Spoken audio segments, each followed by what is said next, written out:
Figure it out. Just feet first. Just roll. Or I guess that would be more a head first thing. So are we recording, Keith? Good, because I have definitely learned that I prefer to be able to watch the recaps. There were some that we didn't start the recording until after we did the recap, and I was like, oh dang, now I have to watch the Now I whole have to thing watch again. 2 episodes. Yep. Yep. I've just slowly been going through and like trying to consolidate my notes down to a logical amount and placement. And there are some of these like I'm going to have to go back and rewatch some of the whole episode because I know that there were some details I wanted to follow up on, but I kind of accidentally spread out through 3 notebooks and then couldn't find the notes. So, here's where you screw up, Danny. Is we record it so then it's like canon, like you have to remember what happened. I don't let people record my D&D campaigns because I make it all up on the fly, and I'm never going to remember what happened before. I just make it up. see, there is a considerable amount of the on the flyness that does happen. As far as the creation process, because I just don't know what the heck you guys are gonna do. That's fair. But yeah, I lot of my mean, there's like I have outlines for possible things that might happen, but I don't have super high detail situations until I know what you're doing because I know it's going to be not what I planned for anyway. So, sure. however, since we only play once a month, I do at least want to remember something. So it's really helpful to have the recorded ones so that I can go back and be like, okay, what the hell did we do? All right. What did Paul and or Nate do last time? Yep. We can't even blame it on Nate right now because he's like Yeah. not here and hasn't been for well, only 1 episode since we missed last month. Yep. So, well, all right. So, last session, would someone else like to do this, or do you just want me Would to? you like me to? You can if Would you that would be like. easier for you? It'll be interesting to see like what details you've held on to. So, Okay. sure. So we began the episode just after the failed kidnapping attempt and its subsequent battle. We began, which everybody went to bed, and then the next morning we woke up at like 4 in the morning to a man named Callan, who is a celestial, banging on the door. And we let him in, talked to him. He was looking for Pyron. Pyron, as it turned out, was not there. Apparently, Pyron had contacted Callan and said that he needed help with his health. We don't know anything more than that. But we went and opened his door, and he was no longer in there. We contacted him, or Thea specifically contacted him on the message rings, and he just like screeched in pain. So we set off. Callan apparently had an idea of where to find him, so he took off, and Thea sent her bird Archimedes after him, and basically said, "Come back when he's found Pyron." And we went downstairs and talked to a police officer, and told him basically that we were on the hunt for Cochet the Deathless, and that he should sort of prepare the city in case anything happens. We let the poor hotel clerk off the hook.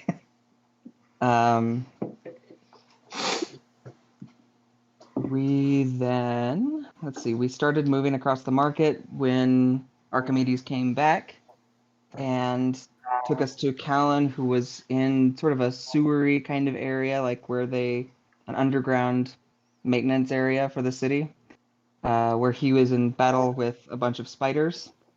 Teffin fell down the stairs because he can't see in the dark, apparently.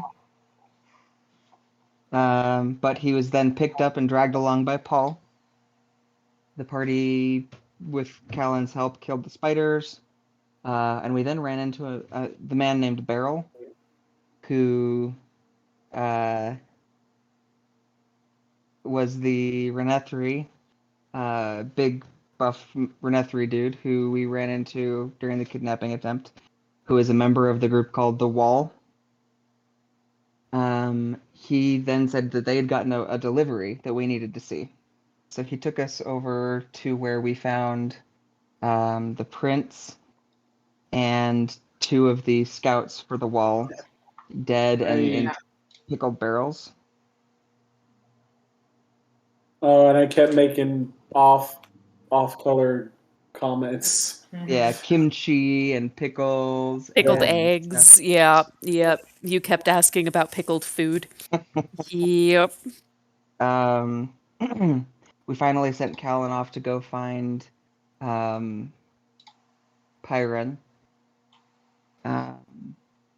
And let's see. We started putting the bodies back together because we wanted to see if we could get the crown to pay for getting them revived. And so we decided we would take the bodies to the Temple of Life and Death. And Eden had a little talk with Death about sort of what Death felt would be appropriate, if that was okay to bring them back. I feel like I'm missing something there. We started then. We put the bodies on stretchers and started walking them across the market. And Eden put on a show to earn some cash, some funds that he could put in towards paying for the resurrection of the bodies. Wasn't it also kind of for a distraction too, so that way people wouldn't like see all the dead king or as well? Yeah. I remember the other important thing there. The Wall offered to help us, which is the group that tried to kidnap the prince, because they apparently have sort of perpetuated the rumors of the stuff that's going on beyond the Wall, because they use that as like a hideout or a place for materials.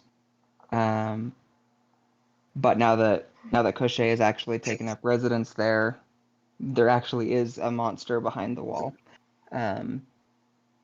So we started moving the bodies across. Eden put up 2 different shows. The first one was apparently in fairly poor taste, but he still doesn't know why. It was a celestial or an angel, to his mind, fighting a dragon. But apparently that wasn't that didn't go over very well. But then the next one, he sang his song that he was writing about Paul. And so shortly after, Paul sort of got mobbed because he was this heroic figure in the story that was sort of imposed on the sky. And he mentioned the dead bodies, and Thea redirected and said that dead bodies is a code word, and if we told them that we'd have to kill them. And then I think we ended just saying that we were at the Temple of Life and Death. Lost your audio, Danny. That's because I muted myself in the hope that it wouldn't be as echoey. Which, at the moment, seems to be true. Okay. Nope. There's still a little bit of one there, but that's okay. What, Steven? Now it's you. There you Sorry, go. I was mute. I was sorry. I was talking to someone behind the camera. My wife is getting ready to go and get in the hot tub. Oh, gotcha. Awesome. Okay. So yes, you guys ended with you were still actively performing, right? Okay. Correct. Which for the record, I would like Jason, I would like to get with you and Steven at some point and work out what the Ballad of Paul Baumer actually is, because I just think that that is a thing that will probably have to catch fire in the city of Oz. I'm thinking hair metal, maybe like Cinderella Ballad or something like that. I'm in. So at some point we'll have to get some more specifics on your war stories and stuff like that you might have told Eden, so that we'll know what the lyrics are and can have some interesting things happening there. But yeah, I for just my own personal purposes would love to know what the Ballad of Paul Bomber actually is. So yeah, gonna throw that out there. Um, we will start off. Eden, are you intending on leaving and going to meet with them, or are you still gonna be performing? Um, so Eden doesn't actually know doesn't have like any idea how much this is going to cost. And so far he's only raised like 160 gold, which is not going to be enough for 3 of them most likely. So he's probably going to keep performing for a bit. Gotcha. Okay. We will come. Especially as the market gets more busy. Go ahead and roll me your first performance check. We'll have you do like times of day for this. So we'll have like 3 stages of your performance, like 3 chunks where you're taking intermission in between. Okay, so the first one is an unnatural 20. Okay. So with an unnatural 20, you rolled higher, I want to say before. Oh yeah. Well, I used Bardic Inspiration before. Yeah.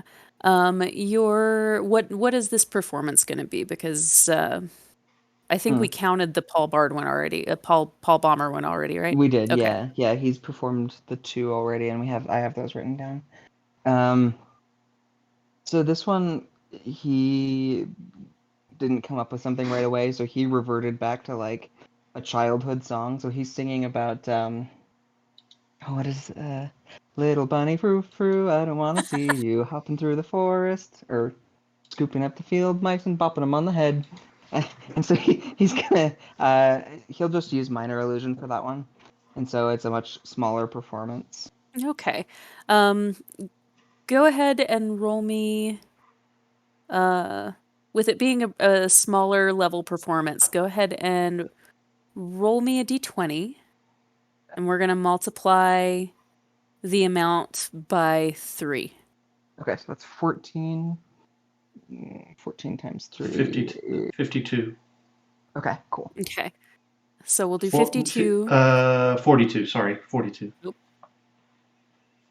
There we go. Number Keith is intimately familiar with.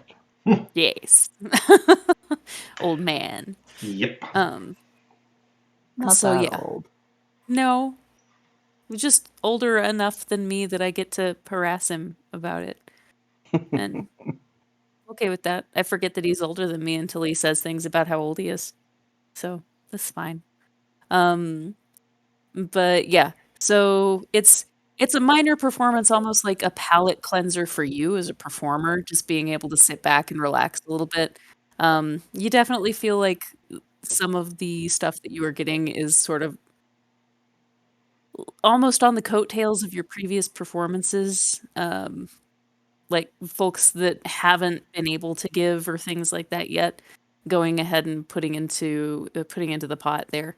Along with like some kids that come up, and you can tell like with this it's a little bit more like they're enthused about it, but they didn't see you before, but they wanted to be able to give you money, so their like parents are handing them pocket change copper and stuff like that. So yeah. Still a good performance, just not on the same grandiose level as before. Yeah. The rest of you guys, you are on your way to the Temple of Life and Death. We'll go ahead and say that you're there because you've already had your interaction with the fangirls and all of that. Jeff, you are Mork the Orc Barbarian this go round because I think that we had decided that anyway last session, but also I think that it's probably just generally easier to deal with barbarianness, given the fact that you are away from your ability to look at spell sheets and all of that kind of stuff. It'll just be easier. Get you back into the swing of things. Sounds good. So you guys are entering this beautiful space that, if you looked at it from above and it's on the map, it looks like it is shaped like a giant eye. The base of the building is rectangular, and over the first level of it is this massive, kind of looks like bronzed, eye-shaped elevated area, and then right in the middle is this beautiful green glass dome. As you walk into it, it is beautifully, lavishly decorated with gold and silver and jade, jewels of all kinds of different natures. There is, as you walk in, there are two statues on either side. They both look like they are the same person, but they're both like very large statues of very strong men with very long hair, braided back. One bears a scythe and one bears a staff. The one with the staff looks as though it is made of silver. The other looks as though it is made of deteriorating bronze, not deteriorating. Patina. Tarnished. Yeah, it's getting the patina. The difference, like, as you're walking in, there's not much of a difference in the shapes. As you walk past the one with the patina and the darker bronze, one half of its face almost looks like it's decomposed. And there are offerings set at both statues' feet, as though something is almost expected to be given as they walk in. You're not sure if that's an accurate thing as far as expectation goes, but there are a lot of offerings at both statues' feet, so you can kind of figure that at least a lot of people do make offerings as they come in. What kind of stuff are at the feet of these? Like, are we talking like gold, silver? Are we talking like food? Are we talk like what kind of just generally is around it? So there's Jerky. I can see how this is about to go with Paul. There are some offerings of gold and silver. There's some smaller offerings of copper. There are actually food offerings on both sides, but there are more food offerings on Death's side. And there's a pretty wide variety of other things. Like, there are several drawings on the life side. There are slips of paper that are kind of tucked into various spots in the statue where you could hold things. Some of them have kind of unwrapped and unraveled, fallen to the floor beside it. You can see like names written. There's incense and candles burning. There are flowers.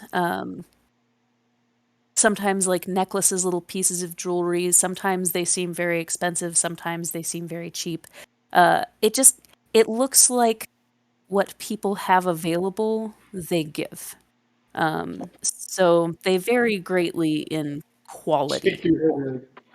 I go to the side that has a lot of the food on it. Yep. And what kind of food do I see in front of me? Like, So there are a few anything? different things.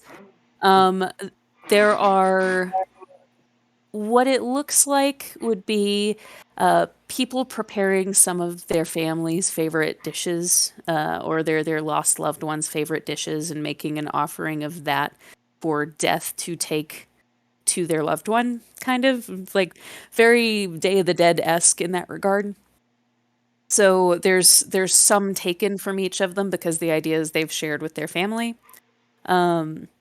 So there is what looks like a big souffle that has a little bit taken out of it. That looks like it's been there for a little while. It's probably turned a bit by this point. There is a pot of stew that seems still like relatively fresh. It's a small pot, so it might have been like made in mass for a larger family, and then they brought a smaller little cauldron of it here. There are 2 or 3 different loaves of bread. One is like a kind of sweet bread that looks like it has candied flowers in it. Another looks like there's another looks kind of savory, as though there might be something cheese akin, like melted over the top of it. Are There's either of the bread loaves warm?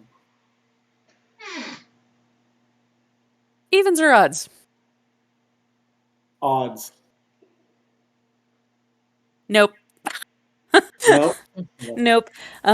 They don't look bad though. They don't look like they've like gone bad. You'd have to touch them to know if they feel stale or not, but they're not growing anything. They don't look like they're changing colors or anything like that. I grab the savory one and I flick like a silver piece in a pile, and then just start munching on the bread and keep walking with the group. Let's see if any of their perceptions are high enough to catch that. And I'm just gonna do it nonchalantly, like I don't think like there's an issue here or anything. Every single one of those was a single-digit number. So as far as the acolyte clerics go, you're good. They didn't notice. You do get some stank eye from a couple of the folks that are sitting in the cathedral area. It's Yeah, a don't care. rounded. Yep. Yeah. Don't care about them. Don't. It's Now, kind of like point of a order. rounded area around a pulpit. What's? Point of order. Huh? Paul, you were dragging one of the Oh, yeah, I know. litters. So Yeah, okay. I just if I making can't sure. take the litter with me to the thing, I'm gonna drop it for a second and go get the bread, and then flip the silver, and then come back. Let me roll those perceptions again with advantage. That's still, seriously, guys, the highest thing that I have managed to roll in any of their perceptions is a 10. Oh. Jeez. I'd even given it to him if he made an 11, but I feel like a 10 just doesn't deserve it. Man, At my least dice. you gave me silver for it. I mean, Yeah. Like, as far as I'm concerned, like this is the coolest temple I've ever seen. They offer food right at the entrance. You just have to do a little donation. Like, I'm all about it, you know. So the actually let me roll something real quick. This is where low numbers are great. So when you drop your ends of the oh geez, the word not there. Stretcher. When you drop the end of the stretcher, the other name of which I can't remember for some reason right now, there is an arm that just rolls off onto the floor. It's a very vinegary smelling arm hanging out on the floor. I don't know if any of you would care to pick it up and put it with the rest of the body again or not. I can't. I'm carrying my own litter at the moment. I just kind of get over to the offering pile. Oh, I couldn't hear you.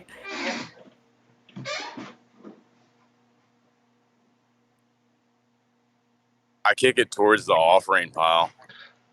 Oh crap! Oh no! Oh yay! Orc barbarian. So which I'm side gonna are you kicking it towards, out of curiosity? The life or the death side?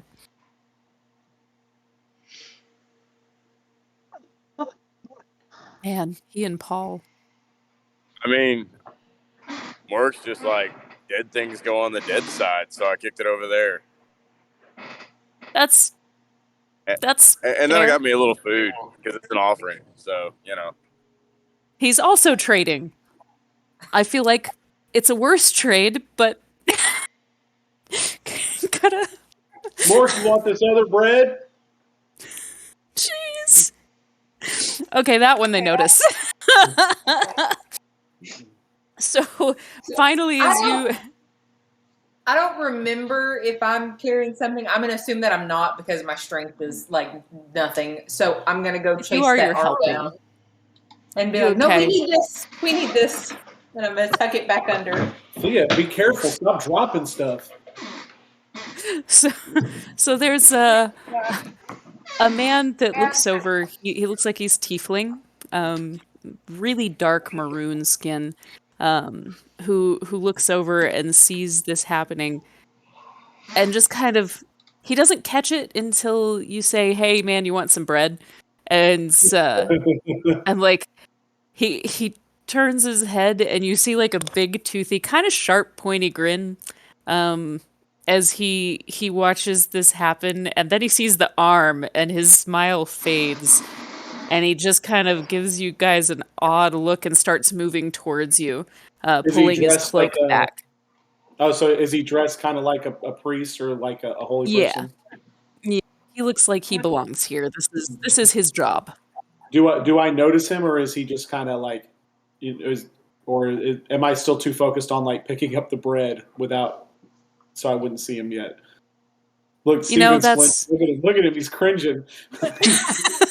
it's like, oh no, I- one of the only two charismatic characters in the group is missing, and you have two barbarians. That intelligence reflects the build there. So you would be able to notice him, but go ahead and roll me a perception. Since you Did she are just call us distracted. dumb? I mean, if I recall correctly, both of you took intelligence as your dump stat. So yes, Yeah, intelligence is my dump stat. So is you're wisdom, very to be smart fair. when you're Crom instead of Mork. You're just not smart right now. That's a 4 for perception. Actually, Mork's dump stat is wisdom. Oh, what's his intelligence? 14. So he's got a +2. Oh, okay. You're just Reasonably really intelligent unwise. orc. But this is yeah. So actually, you're intelligent enough. You're just not wise enough to know that this is a terrible idea, and you have no sense of social cues apparently. So yeah, that's a thing. So yeah, you don't notice. Anybody else could because he's not really hiding. But anybody who's not paying more attention to the offering than they are anything else. Actually, Keith, I'll have you go ahead and roll for Jeff For his perception. 16, actually. Oh, okay. So yeah, Paul is the only one who doesn't see it. Also, let me know if I freeze too terribly much because on my end, I'm freezing a lot just visually. Yeah, visually you're freezing a lot, so I'm not real sure what's going on there. Let me see. Okay. Hey, how do I? Sorry, quick technical question. How do I jump on Discord on another phone? This one's about to die, so I'm about to jump on another one. How did I add myself to this group? You should still be added to it. Just log into Discord. Just log into it through my account, basically. Yeah. Yeah. I would probably wait until you got home at this point, though, because that might, like, if you're having to log in and all of that kind of stuff, that might be a little bit more complicated than you need to be doing while driving. I've got somebody else doing that, so it's all good. Okay. I feel much better. Yeah, so if I disappear, that means one phone died and I'm switching to the other. Gotcha. Okay. Gotcha. I feel better about that now. Okay. So where were we? Sorry.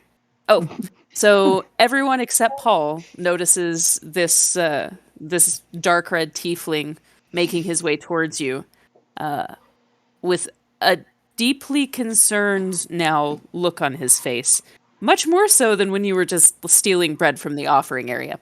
I didn't steal anything. I paid fair and square for that bread. That's fair, and I guess Mork also tried to pay in body parts. Yeah. So he moves towards you. Excuse me. Can I help you, ladies and gentlemen? What business do you have here? I'm still holding the arm, and I say, "We have a sensitive issue that will probably require a high priest or priestess if one is available." Hey, holy man, can you give us a hand real quick?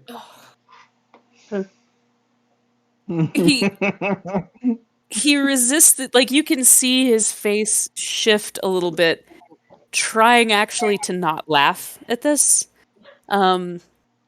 And, well, pardon me for the pun, but it seems you already have one. But yes, come. There's actually an infirmary. It's that bread that you're eating. What was that? Sorry. I asked Thea what a pun was, and she said it's the bread you're eating. Yep. Yep.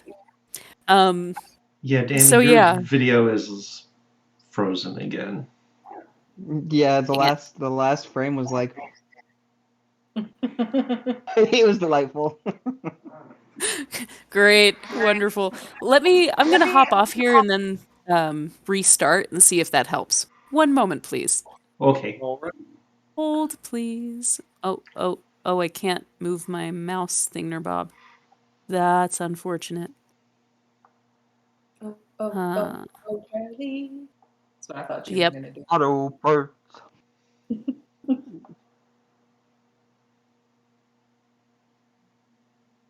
In So some since we're other losing way our because Danny it's not picking up my DM, movement. it might be around this time that Eden would come over the message tree and say something like, do we know how much this is going to cost? Grab my neck and say, I'm working on that right now. What are we up to? It only cost me 1 silver. Yeah, What don't did- listen to Paul. Okay. It's for a pun. Don't ask. I've only raised about 200 so far. Okay. Well, that's impressive. Let me see if I can talk to the priest or priestess and find out how much this is gonna cost. Good luck. Probably more than we have. Almost 50 gold's a certainly. lot. I mean, how?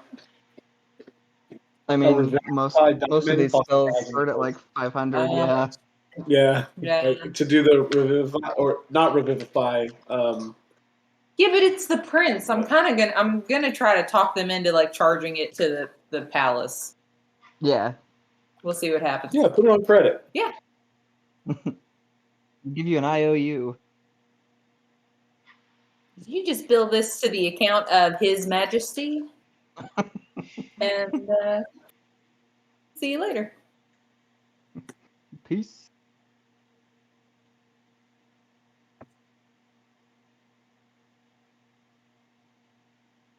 Corey, you already ate all your food. There's nothing left. Oh no. No, there's nothing here. Silly girl.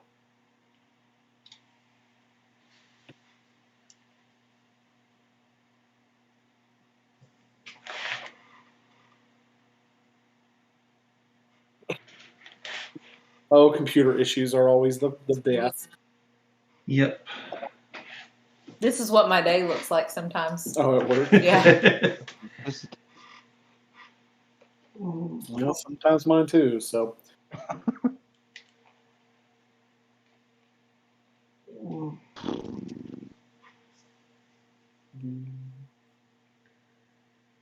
So it's showing that she's still connected. That is well, while very she's trying to strange. recommit, Stephen, tell me because there's some of the background for Paul. I know, but I don't know exactly how long you have been traveling with Paul. And I think you and Danny talked about it. Now you've been with him for a few battles, right? yeah. And I figure we had traveled for a fair bit even before joining up with this crew. Now, did you start traveling with Paul when he first appeared in this realm? Probably Or- not. So it probably would have been shortly after the Battle of the Mountain, which was the big Okay. end battle for saving the world that you were part of. Okay. I was curious because Danny and I have talked a little bit about some of what he has done in his background and stuff, but I wasn't sure how far back you were kind of traveling with him. So Gotcha. I mean, I figure it's probably been 6 months or something like that. okay, yeah. Oh wait.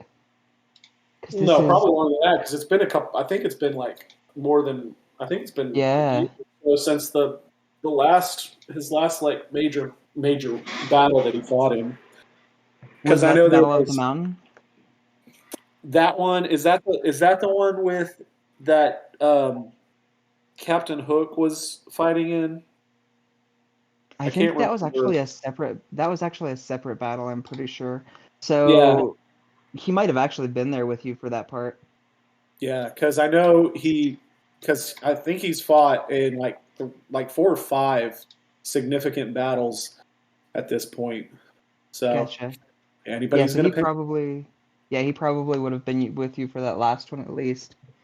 I think if I remember correctly, Danny said that this was like 10 years after the end of the campaign that we played before. So actually, I mean, maybe even just a couple of years that he's been with you, traveling with you actively.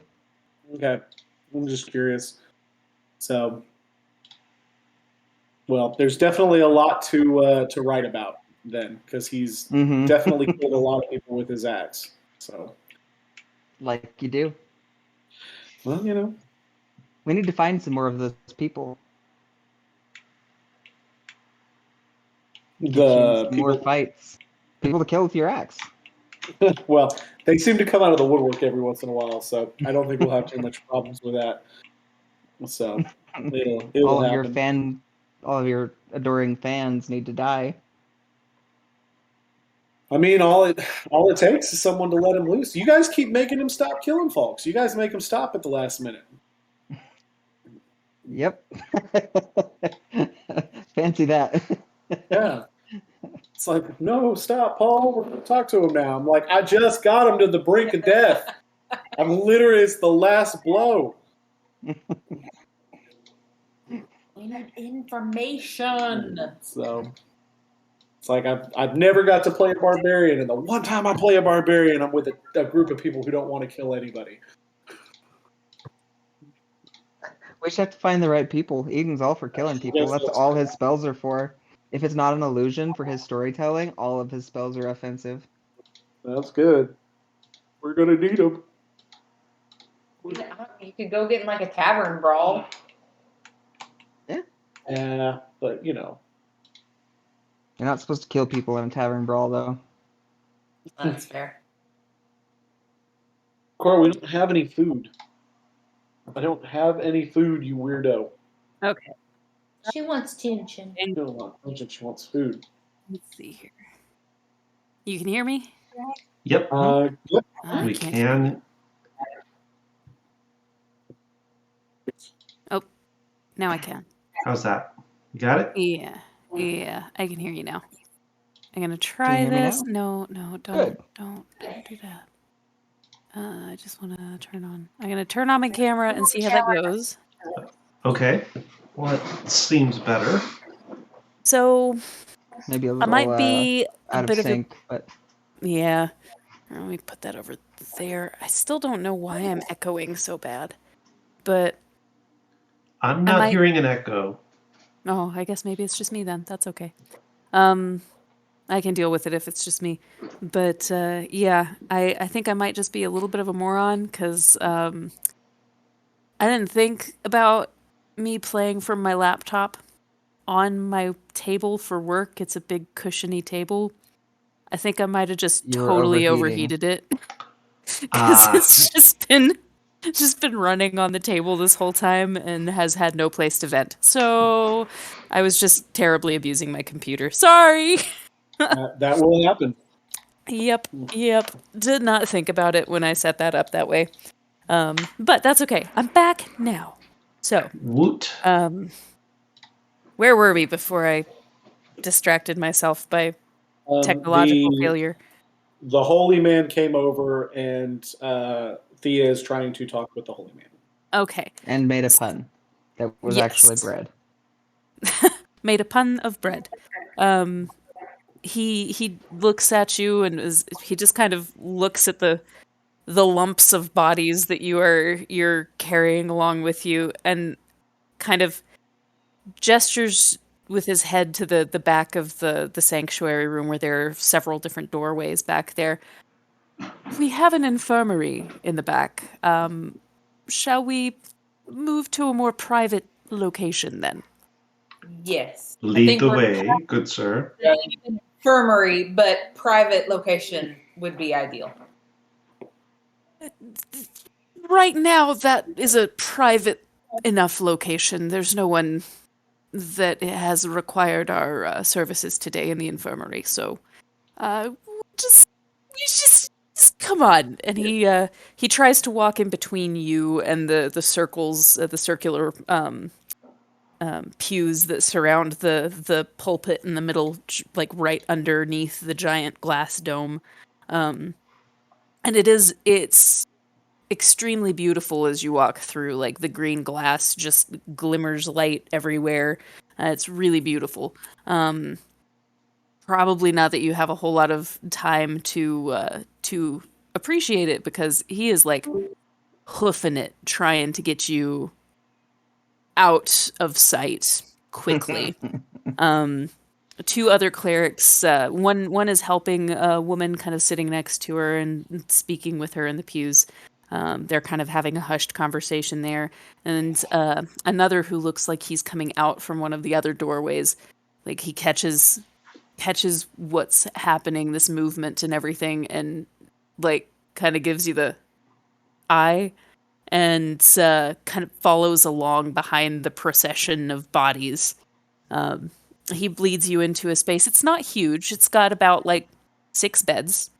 And there's space for more in a pinch, but they only have 6 actual beds, and gestures for you guys to go ahead and set your stretchers down on the bed areas.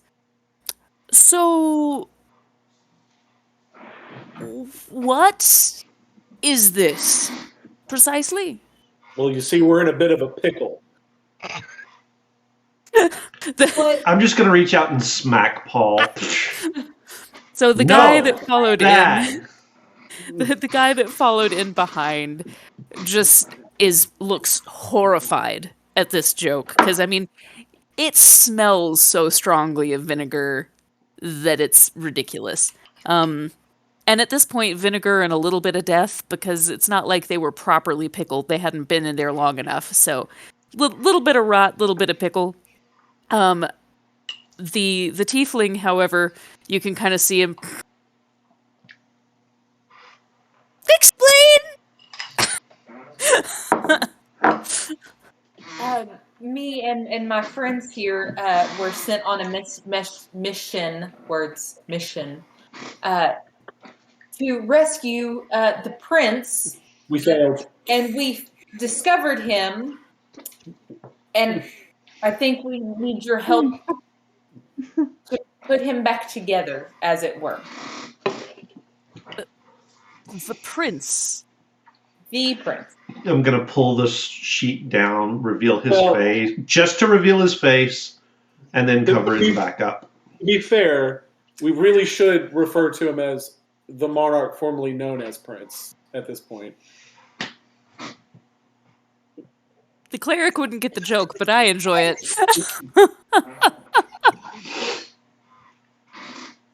Oh my goodness. It's not wrong.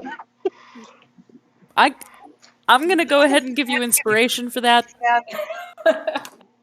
Because just wow.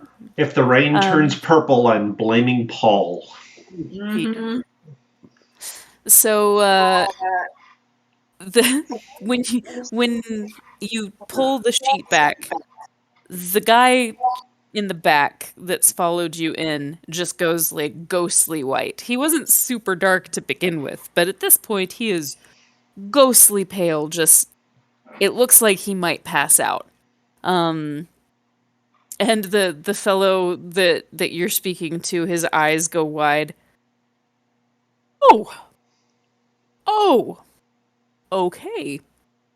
So, our goal, and did you actually say, and we need help reviving him, or just we need your help? Together. Oh, Jigsaw puzzle. we can mend him. Mending. I think mending would be step 1. Yes. Step 2 is he able to be revived, or are we past that point? You are past the point at which we here are allowed to operate. We've taken vows to not resurrect in this space. I take it that that is your intent, however. Do you have another room we can resurrect in if this is not the right space? He smiles and kind of like he scans the inside. You can kind of see him looking not here. That kind of magic is a rarity to find. And even more rare to find someone willing. We have a direction that I know of, and the guy standing behind is just like, Is there anything else here that we can speak to? As you can understand, this is a very sensitive matter. Obviously, the crown doesn't want word getting out of the prince's condition. It could lead to a lot of unrest in the kingdom. I think it's just best that we take care of this here, isolated, incident, and then we can get the prince back on his way. we can keep it to ourselves. They won't be hearing from my friend, as he has also taken an involuntary vow of silence. Involuntary? The fellow stands there and goes, and like he has no tongue.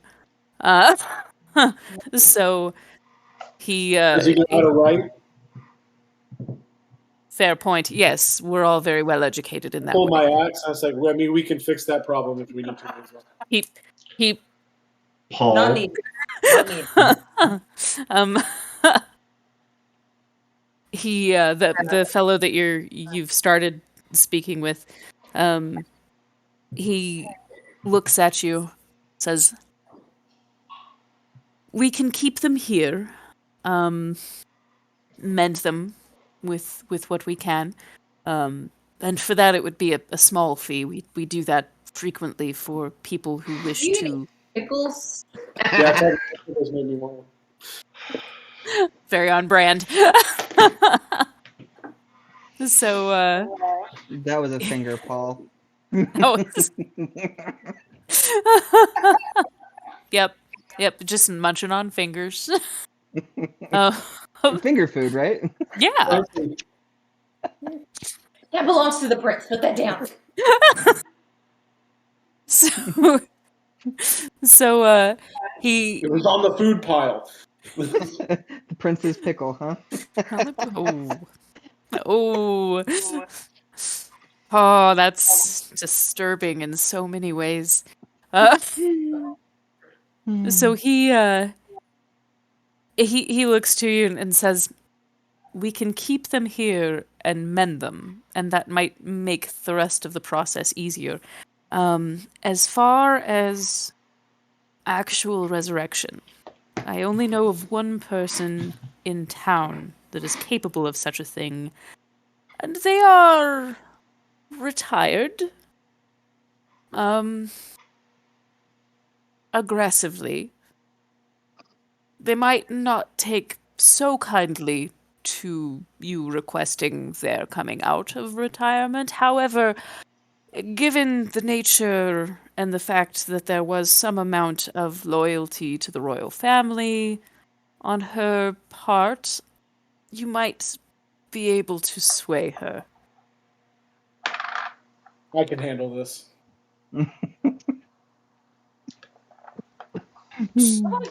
Oh, I don't want to leave you here. Okay. That's probably wise. Yeah, if you could point me in the direction of this person, I will do my best to try to persuade her. Be calm. Be intelligent in your arguments. Got it. He gonna Calm, bites intelligent. his lip. Yeah. I wish you the very best of luck. We will, let's see, there are 3 here. I assume you want them all mended, correct? Ideally, priority would be the prince, though. All right. We will work to mend them if our price for that, for the time, for the work would be 50 gold for all of them, as we're not actually capable of bringing them back to life, but we'll get them back in one piece. Quick question. Hmm? When they pickled the prince, did they take all of his jewelry and his like crown and everything off of him? Whoever pickled him. The bigger pieces, yeah, because honestly, you get the impression that like some of the rings and stuff like that are still there, but any large pieces that might obstruct one's like ability to be shoved into a barrel, Okay. like a crown, necklaces. If the head was off, they wouldn't stay on. Stuff like that. Those have been taken off, but there are like other rings and wearable things, cufflinks, stuff like that. Pull like 3 or 4 rings off, and then I hand it to the guy, and I'm like, "This should cover it." He's not wrong. I'm afraid that we can't accept these, as Do you they're need not. like actual coins? While that's not necessarily 100% necessary, it does need to not belong to the person that we're about to re-alive. Oh, I get it. Okay. So I pull 50 gold pieces out of my bag and I hand them over, and then I just drop the rings in my bag. I'll deal with that later. We'll sort that. Sorry. It's okay. Just what the woman that you would like, the woman that you're looking for. Her name is Kessa. She is older and some would call her rather cantankerous.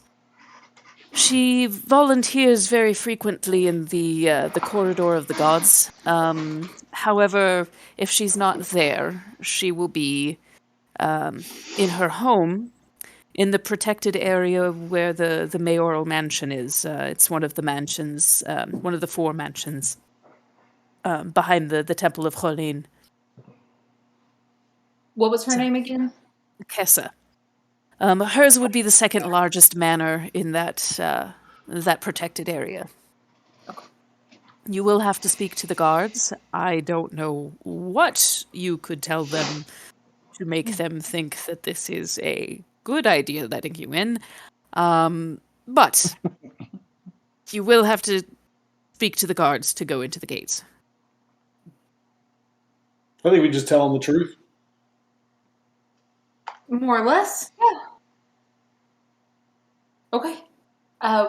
Thank you so much for your help. We're going to go speak to Miss Kessa and hopefully return with her assistance. Wonderful. Very best of luck to you. Your companions will be, and the prince will be mended upon your return. My gods. Thank you so much. When we return him, we'll be sure to tell was it the queen? Is that who started us? Was it a queen? We've got a prince and is it a prince and a princess? She's a princess, the one that's still left. Queen is dead. Yeah, the That's queen right. is dead. Yeah, the queen. We'll be sure to, when the prince wakes up, we'll let him know of your kindness, and we'll be sure that the princess knows as well. Excellent. Thank you very much for any kindness that you offer us in your conversations with her.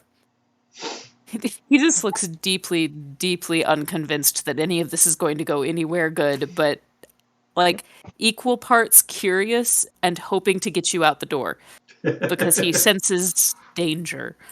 Very much one of those "I'm in danger" kind of things. Yeah. Yep. We will tend to your friends. He kind of walks out as you're leaving the infirmary area.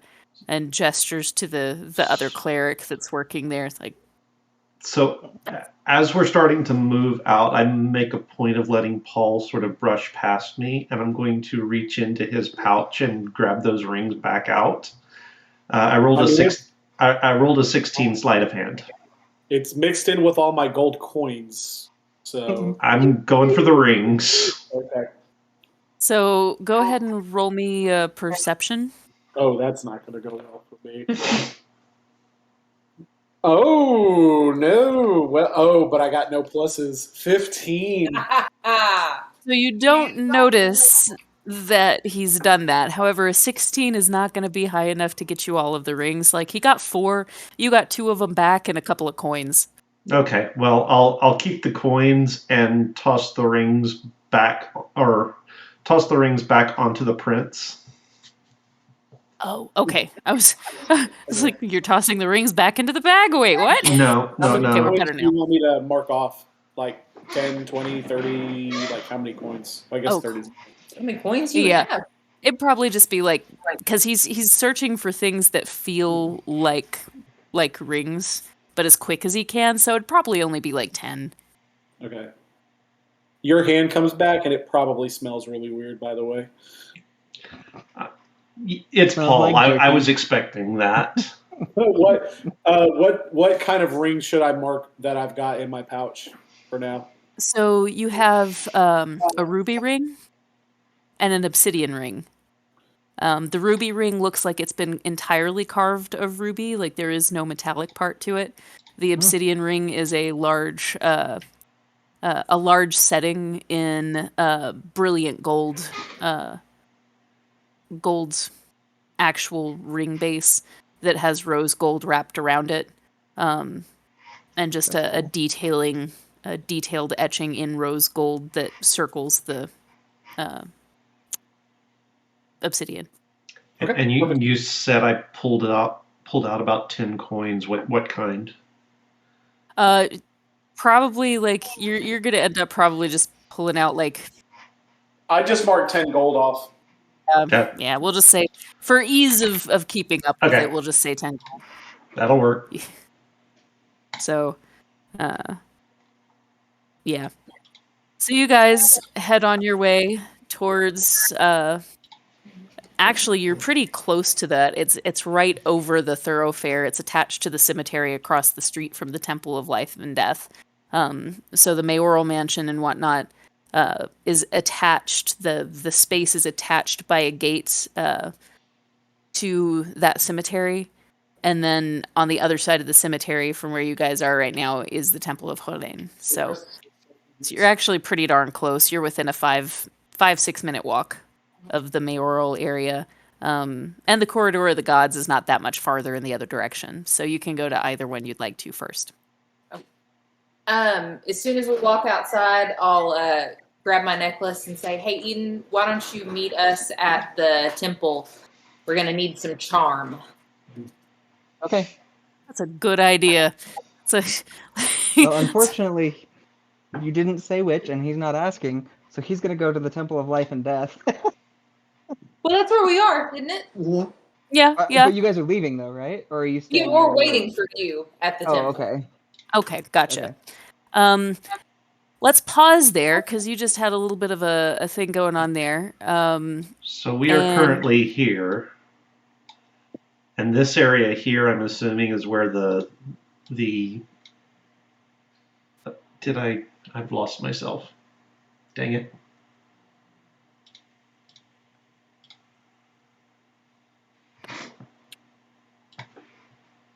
Come back, Keith. Baby, come back. You have our Blame map. it all on me. Oh, hi, Keith. There he is. So, Eden, I'm going to go ahead and have you, before we meet you up with the party, go ahead and, is there anything that you're doing in between performances that you want to... Probably just drinking a little bit. Just drinking a little bit? Yeah. Like going to any of the vendors to drink, or are you just your own No, stuff? his really disgusting liquor that he keeps with him. So you definitely like there are kids passing. The marketplace is a fascinating place. There's like a little bit of everything there. So just drinking and people watching gives you an interesting perspective on the city and the types of things that are available and all of that. Um, there are weapons vendors, there are musical instrument vendors, there are your little creepy lady selling her animal pelts and like different things of that nature, toy makers, all kinds of stuff. So on your small breaks, you're able to see a little bit of the variety involved, and it looks like there's a pretty decent variety of people here too. Um, many have the tattoos, um, and so it's very much seems like a mark of rank within different guilds and such. Um, so in your joining back up with the other group, well, I guess probably as they do this, would enough time have passed for you to make another performance check? Yeah. Like, since the other one was a pretty small performance, go ahead and make me another performance check. Somebody needs some bardic inspiration on this one. All right. And for reference, this time he's gonna. I don't know if any of you are familiar with the tale of the golden fish. It's an old Russian folk tale. I am But he's not. gonna tell the story of the golden fish, and he's gonna he's gonna use major image and minor image interacting with it to tell his story.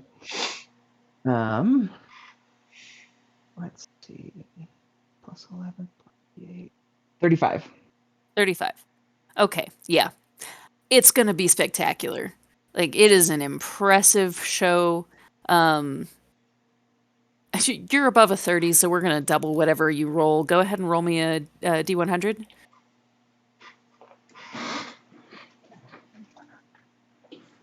81. 81. Yep, go ahead So and that's double that. 162. Yep. Reasonably short-ish, we'll say, still, because this is still before, like, all of this has happened before midday, so not a bad grab for a single performance. Definitely the folks that were paying big last night are probably working and whatnot. So this is like you're getting more foot traffic, but the foot traffic, or at least slightly more foot traffic, but the traffic is not necessarily able to give you as much as the individuals from last night. So you're at least like racking stuff up, but it's a little bit slower going than your evening crowd would have been. By the So- way, it's kind of a cool story. If you guys ever decide you want to look it up, it's one of those like the folk tales that have a moral to it, and the That's moral is awesome. basically don't get greedy. I'm cool with that. I feel like I might have read it at some point, but I didn't realize that it was a Russian thing. I'll have to look it back up. But I mean, I like Russian folktales. That's why we have a crochet. So, you do incredibly well. Take a break to go and join up with the rest of the party so that you can be the face, if you will. Pretty uneventful walk over because it's pretty short. You'd have to, with the way that the fence is, you'll have to go around the mayoral mansion anyway to all of the mayoral like mansions and or just large mansions in general that are enclosed there. Hop onto the yellow brick road and then come down to the Temple of Life and Death. But easy enough. Not a big problem. There's nothing in your way. Nothing being ridiculous. So I forget. Did you guys take the cart from one place to the other? cart's still tied up at I don't. Yeah, I think At it's the still inn? at the and end. yeah. Yeah, okay. Cool. I thought that was the case, but I wasn't sure. Okay, yeah. So you guys meet up. You are now together again. Together again. Okay, so did we figure out how much money we need? Nope, because we've got to go talk to somebody else. They can't revive here at this temple, but That there makes is. sense. I would think that they could, but And they only accept coin. yeah. So we've got to go talk to Kessa and see if we can convince her to come out of retirement. That's where you come in. Oh, so I'm supposed to convince this Kessa to not be retired. Okay, we can work with that. And see if she will come revive the prince. The good news is apparently she was loyal to the royal family, so hopefully we can use that. Good to know. Okay. But we're going to have to convince her guards to let us talk to her first. So we got to get to the guard. Well, I can handle that part. That's plan B. Now, on the other hand, we You could could let talk to Paul go talk to them, or rather, we talk to them, and if they do not let us in, then Paul talks to them, and then we Cool. talk to them again after Paul, and we will seem very reasonable. Good. Fair point. I hate everything about this plan. Got a better one to suggest? I I'm do all not. ears. Well, there you go then. Do you want to see if you can change yourself to look like them and try to convince them that it's shift change and they need to wander off? I don't know that I've seen any of these guards to know who would be standing guard where we're going to be. So I don't think if that's we're going that route, I could just sneak in, but I don't know that we want to do that. I'm only moderately sneaky, not very sneaky. I could make you invisible. Ooh, okay. Well, let's try to talk our way into it first, and then we'll figure out. I mean, I'm a pretty small guy. I could probably just Between their legs. just walk right underneath them. Problem is your axe, because if you try to walk between their legs, your axe will whack them right in their money fair. bags. Your axe is taller than you. Yes, That's that is a terrible way to get a absolutely vasectomy. The gnome just came out of nowhere. Oops, I'm a eunuch. My goodness. Oops is not the word you want to hear during a vasectomy. Nope. All right. So Well, I headed was that throwing direction. some ideas, but I'm only going to throw out ideas that Paul would come up with. So Yeah. That's fair. That's fair. Kudos I for think not they will metagaming. let us in. I think it will be fine.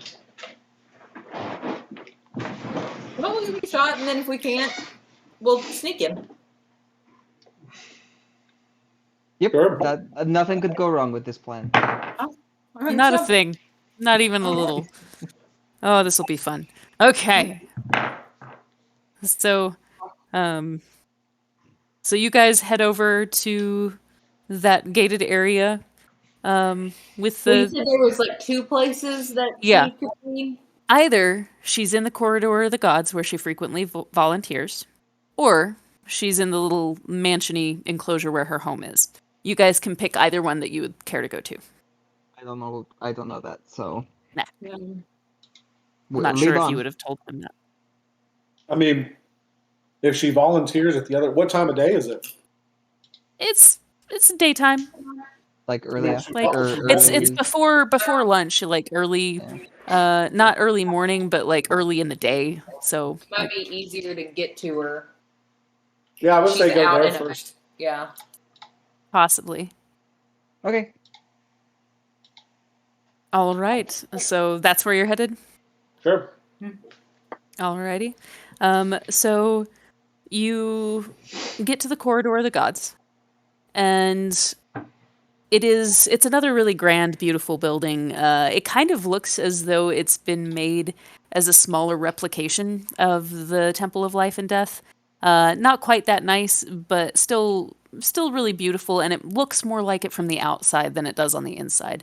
When you open the doors to the inside, it's a very airy, open room.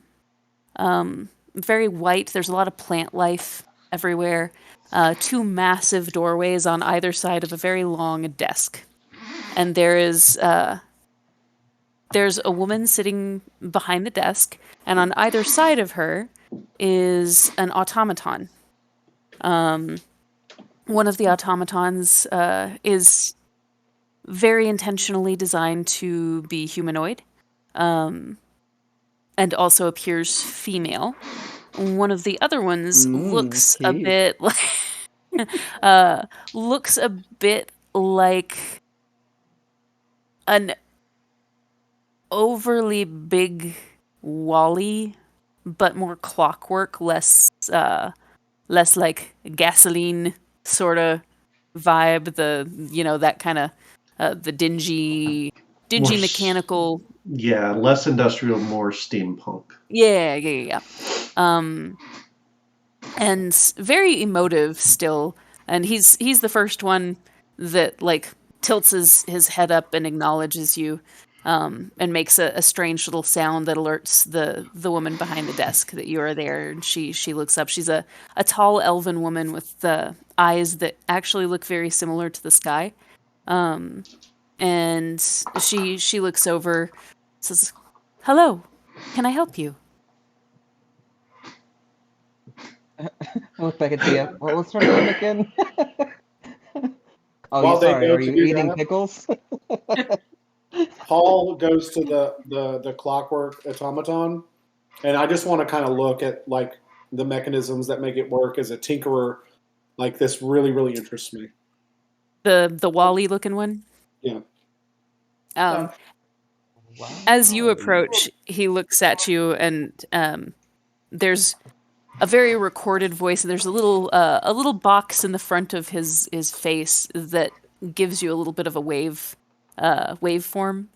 and you hear in a kind of garbled, Britishy sounding accent, "Hello, how may I be of service?"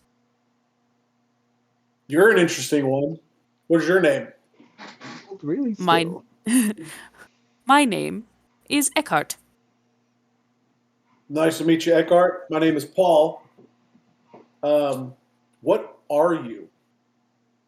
I am a construct of quadling build. C-3PO, human cyborg relations. Cool. I have no idea what any of that means. Who built you? It And kind for what of purpose? like its eyes do this number and says quadling worker number 430. Well, he's got really impressive work here. I will send And him nicest your thing Paul's ever regards. said. What's that? It's the nicest thing Paul's ever said. Right? And I just start asking questions about the mechanisms and stuff that like anything that I can see. I don't want to take up all the time. Yeah. But Paul's like, He'll be yeah. He's very matter of factly like answering all of the questions as you go, like telling you how he works pretty much. You guys, what are you doing? The ones that aren't gonna, cause a massive calamity.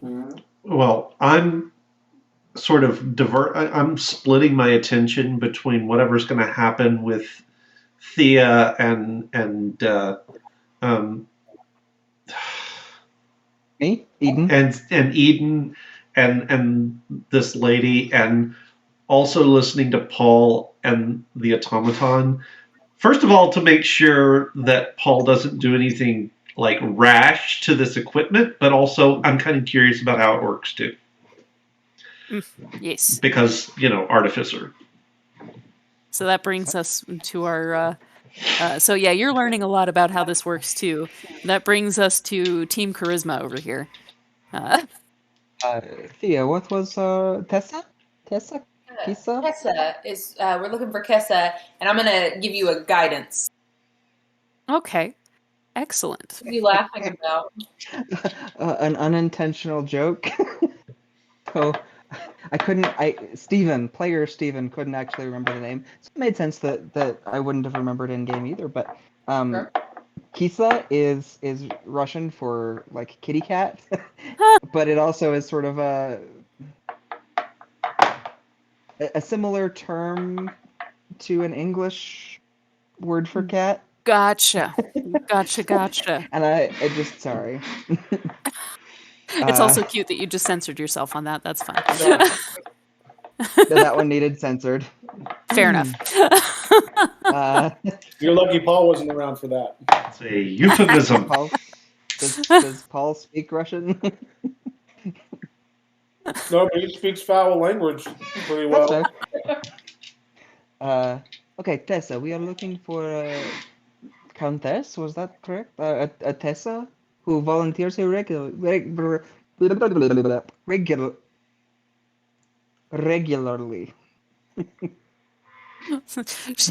She looks at you. Oh, you mean Kesa? Yep. Oh, right. She is here. Yes, she's currently working. But do you have an appointment with her? We do not, but we could. Well, appointments are usually scheduled out far in advance. What is the nature of your requirement? Oh, It's a pretty urgent matter. We were sent from the royal family. We really need to speak with her as soon as possible. Do you have any proof of who has sent you?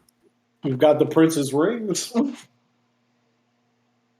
I don't think we have any like documentation or anything. Don't we have a contract? Did we sign a it contract? was written. Yeah, actually, I guess you do have a contract. What did you say, Stephen? I don't think it was written, though, was it? I've got a Oh, contract. no. I got an invitation. You that's did the get an reason I went. invitation. That's true. You did You get do an have the physical invitation. invitation. Yeah, so that part's true. It was not necessarily to go and save the prince. So, like, I don't know. You can roll me a persuasion if you. Well, I'm not sure if you guys know that he's got that. So. Well, I would know that he had mean, it, but I don't know that I would Eden remember would it. know that. Yeah. I don't know that proof is exactly. This is sort of a covert quest.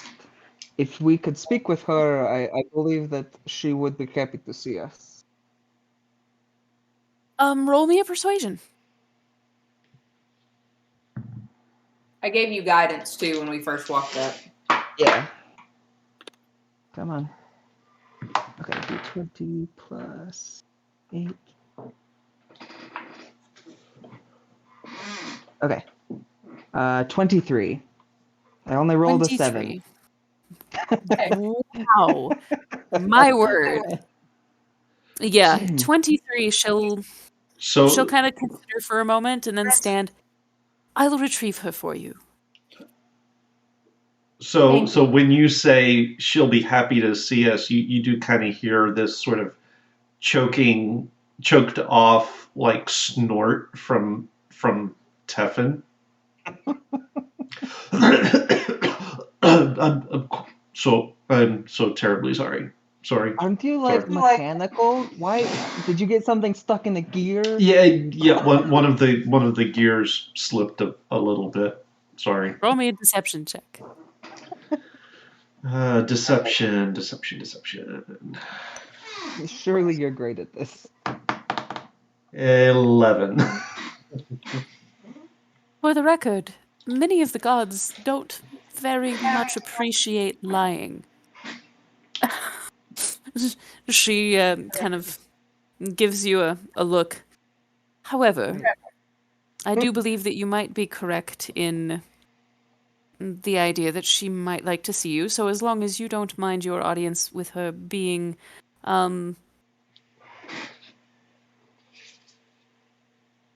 chaperoned, then I will go and see if she will see you. Thank you. I appreciate it. You're very welcome. And she, very matter-of-factly, like very businesswoman-y, like conducts herself very, very elegantly. She stands and enters one of the doors on. It'll be the door on the right. She leaves you there for a few moments, and the automaton that's more humanoid is looking at all of you with great consideration, and kind of sounds like you hear a little bit of a whirring, as if some of the mechanisms are working a little harder each time she settles on each of your faces going through. Is this a cataloging? What are you doing? Yes and no. Cataloging, searching, confirming, as best I can. I am attempting to keep safety. You probably shouldn't have let him in. I analyzed that, judging from the axe. However, he has not made any movements yet to make me think that he means ill. Oh, he She doesn't mean ill. keeps, He's just like- dangerous. Should I be concerned for the safety of our construct? So where's the power for this thing? I mean, I've got to ask, like, is it a wind up or do you have like a... No, it'll be fine. Don't worry. There's nothing to. Nope. The Eckert like looks over, and when you say no, it'll be fine, don't worry, he starts to answer your question and then stops when he hears Eden. Like, I believe I am not to worry about answering that question. Oh. Oh, that's a... I can't figure out how it works. I'm just saying it's really interesting. Most of the things I work with, you have to wind them up. I do not wind, he says, like shaking his head rather emphatically. There are variations that do. Or he's British, I'm sorry. There are variations that do. I'm a terrible British person. I'm very sorry, Jason. Like, It's okay. you and I your won't entire make a very good ancestry. person either. So But I'm so confused by that. oh, That's funny. One moment, I have to pause this and cough. Or mute it.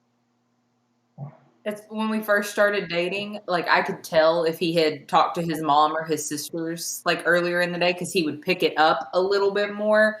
But now, like, I talk to them so much, I'm like, I don't hear it anymore. But he'd pick it up a little bit every once in a while.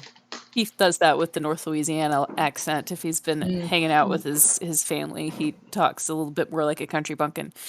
That's funny.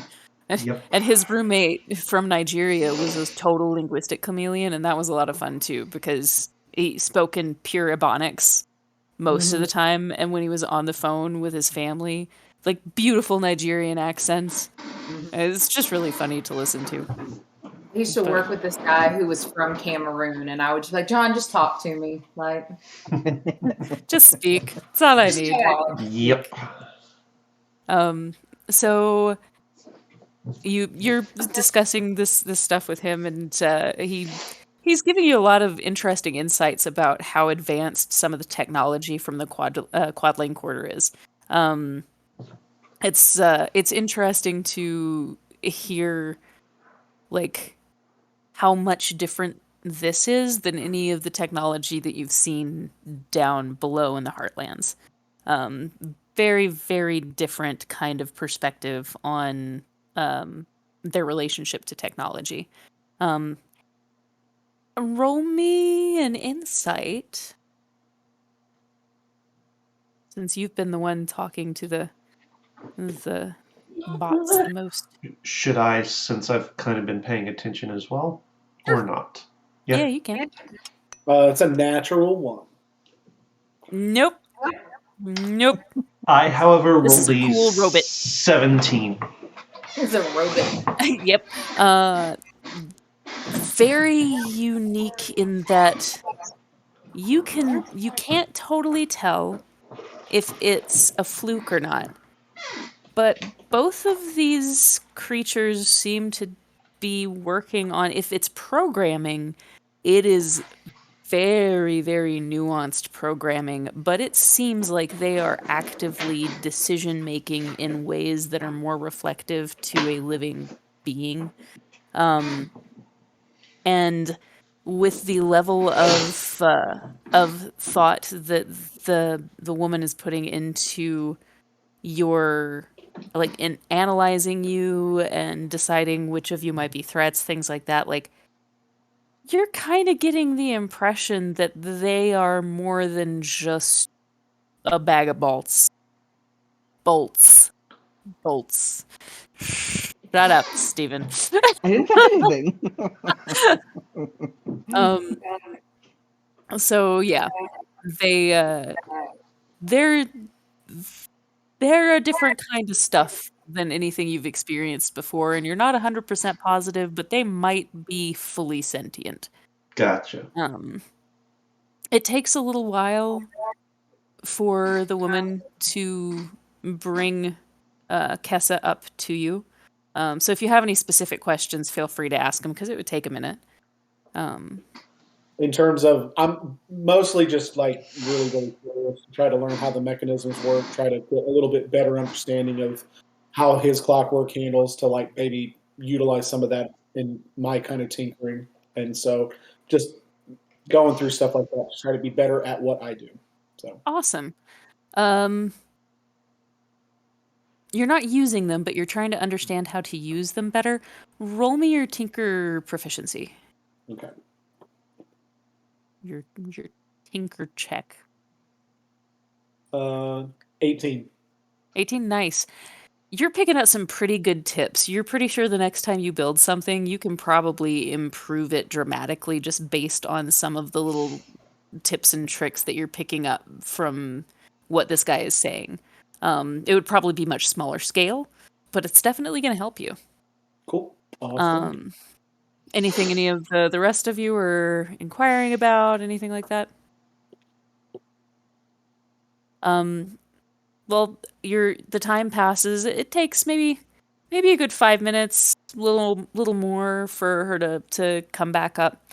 And she brings with her a very tall Renethri, a Renethri woman who looks a bit different than the others. First off, she is older, but you've seen older people in this race since you've been here. So that's not altogether surprising. She still looks very elegant. And when I say older, we're talking like 50s, not ancient. She has very long hair, but what you can see of her hair is like it's pulled back in a single braid, and part of it is white, and part of it, like the part that hasn't lost its color, is kind of more of a reddish color. Still has the massive green eyes, a little bit paler, but still has the sharp features.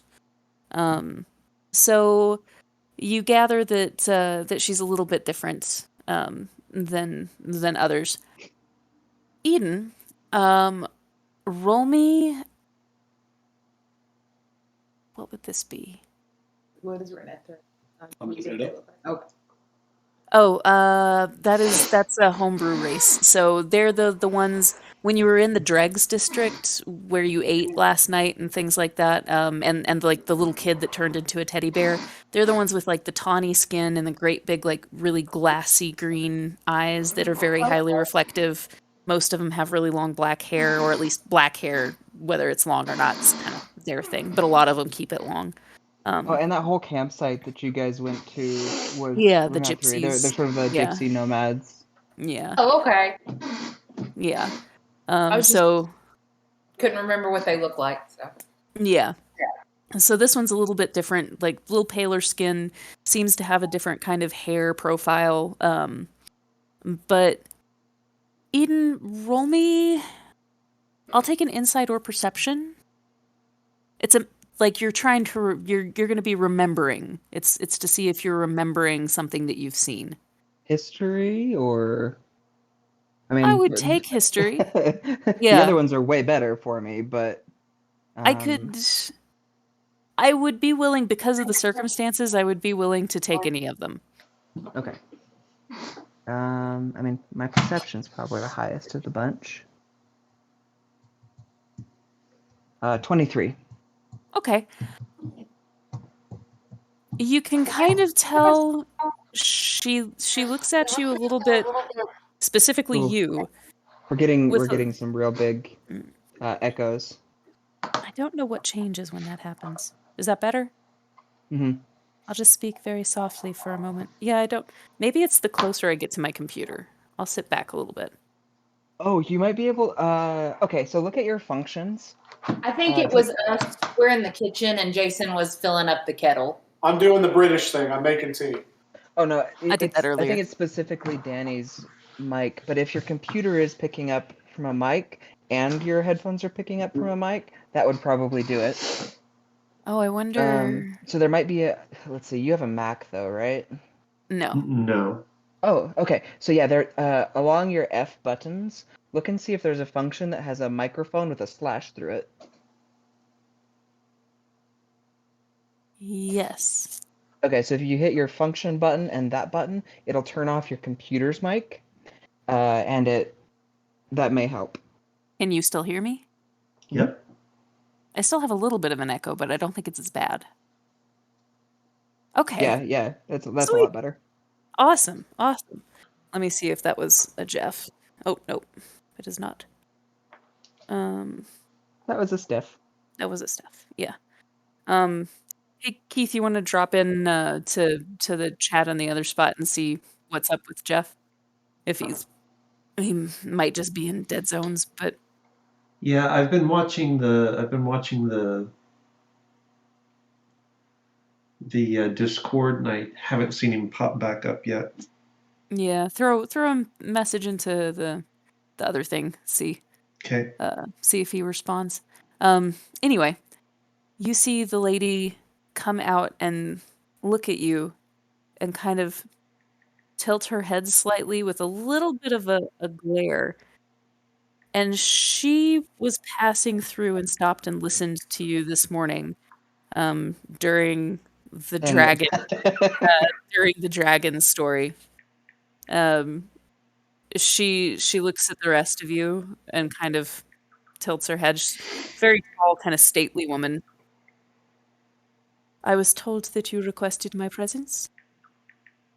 We did indeed. We're here on a slightly covert mission from the Crown. News appears to have reached here about the slaughter that happened, and perhaps the kidnapping of the prince. It Has has, this reached yes. your ears? Yes. It has indeed. The prince has fallen, and we need help to bring him back. We have his body.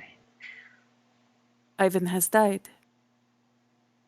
Been killed, more specifically. How did this... A monster by the name of Cochet.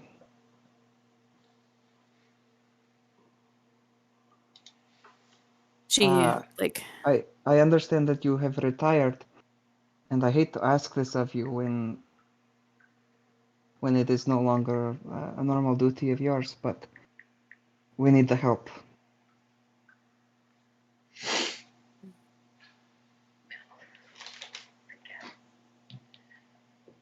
Because it is Ivan, I will help you.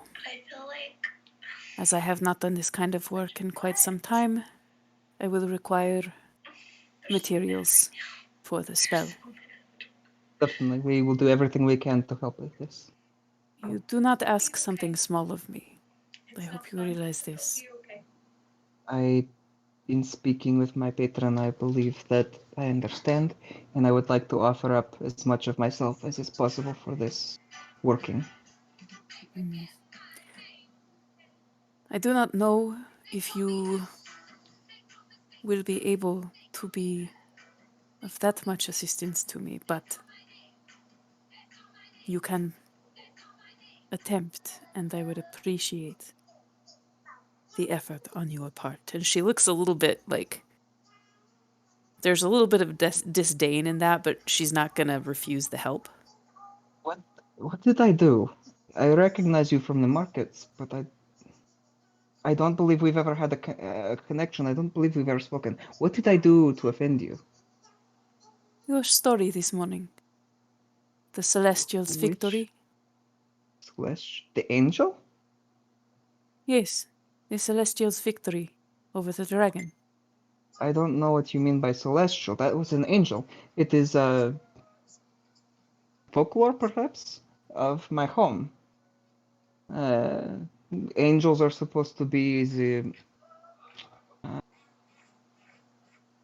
heralds, maybe, of God. Where I come from, there is only one God. Or supposed to be, but I think of it more as mythology than fact. But I don't know what you mean by celestial. She now looks like she's more in consideration than she does in judgment and criticism of the things that you're saying. You are an outworlder, then? Yes. I am That here makes on sense. behest of death. What you would call an angel. We have things that look similar here.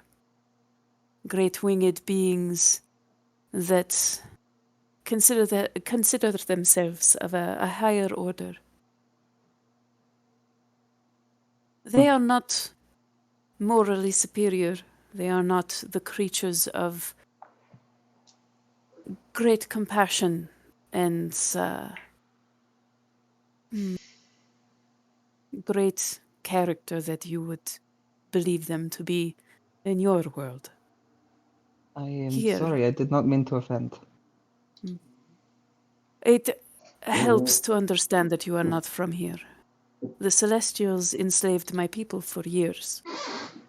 And while that has changed in my lifetime, the relationship, while here, is not bad per se. We try to move forward. There is still strain. There is still difficulty. And so we are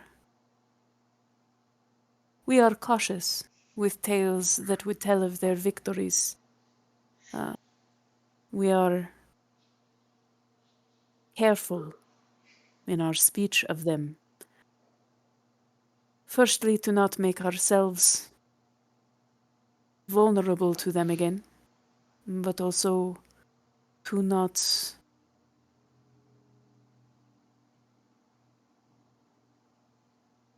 tip the balance of the scales in a way that they would misunderstand. See, I do apologize. I can't perhaps do anything to fix what I have done, but I'm sorry.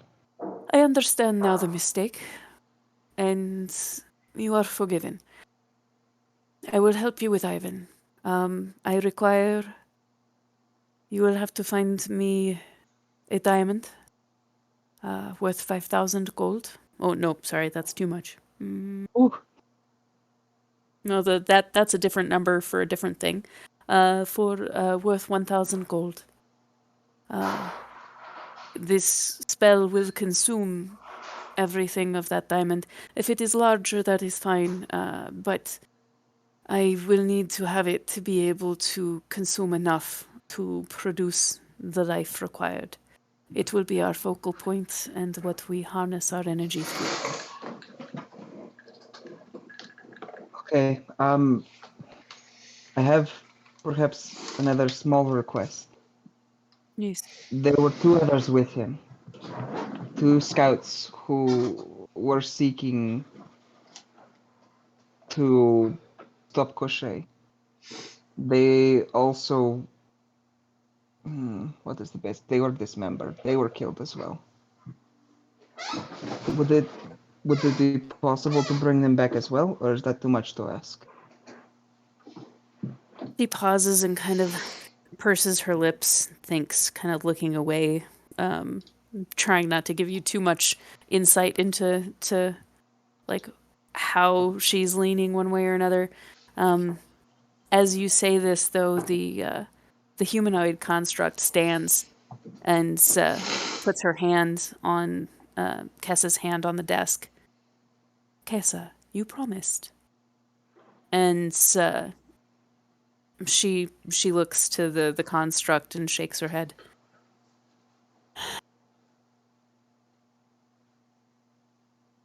What I would do for one, it would be unfair not to do for all.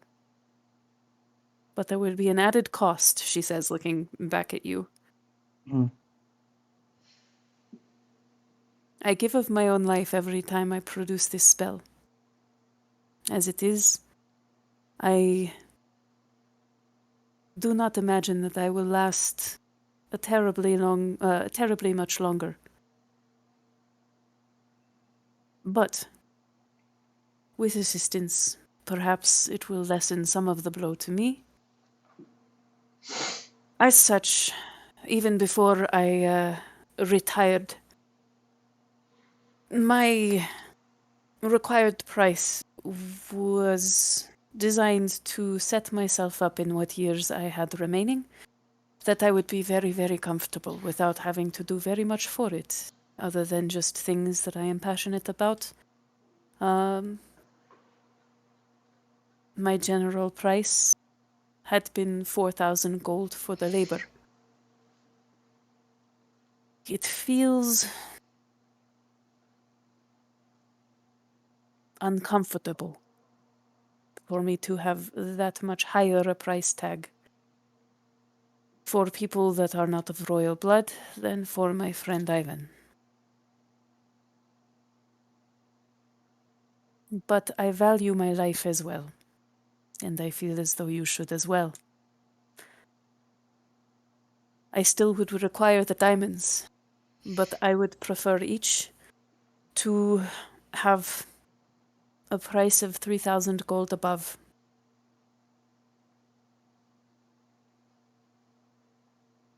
There is not a time limit on this. If it takes you longer, it takes you longer. That is fine.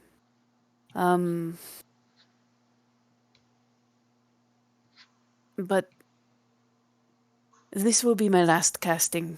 These will be my last castings of these spells. Thank you. There is also another possibility, although it would be considerably more difficult and potentially hazardous to your own health. With the power of the three feathered witches, they could potentially bring back these people without quite so high a cost to themselves. I cannot necessarily tell you where they are. They travel a lot. One frequents here, but I have not seen him so recently.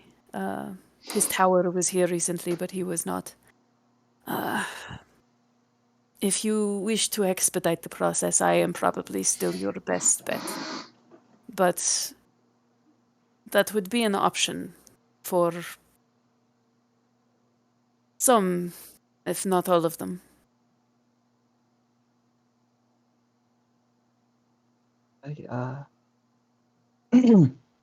I would hate to ask you to give so much of yourself, for it is a high cost, I understand, to pay. Not monetary cost, of course, but the life that you would have to give. I think it would be wise for us to seek out these. You said three feathered. The king of owls, the king of ravens, and the king of eagles. They are wizards, witches, really. They possess all of the magics of the land, the different types, and are very powerful. But as such, their powers end up spread very thin and over a very far distance. They are often needed, requested all over. It is very difficult to find them, and I have no means of communicating with them myself. But If if it the time is not a worry, perhaps we could try to find them. time might not be a worry for the other two. I don't know. It will depend on their families, I'm sure. But for Ivan, it might be a little more pivotal that we get him aliver more quickly. Yes, I do We may need concur. to keep him pickled just to preserve him. Excuse me? That was kind of a question that I had. I was going to word that a little bit differently. Does the state of the body Matter? cause any issues with the smell? Not per se. If they are in better condition, it is usually a little less cost to me, but only moderately.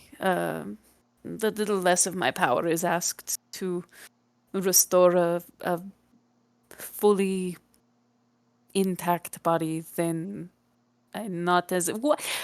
Well, that ship has sailed. What? Oh dear. What did you do? Not us. We didn't. I need to make that clear. This was not us.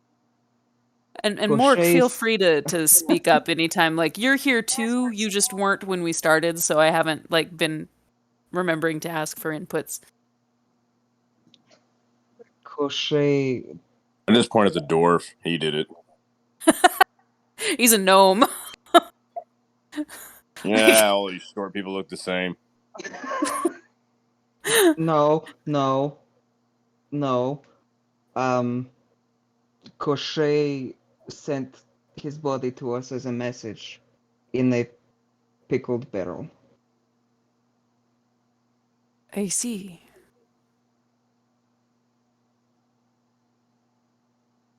I would like to have my friend reassembled. Oh, we're already As- working on that. Good.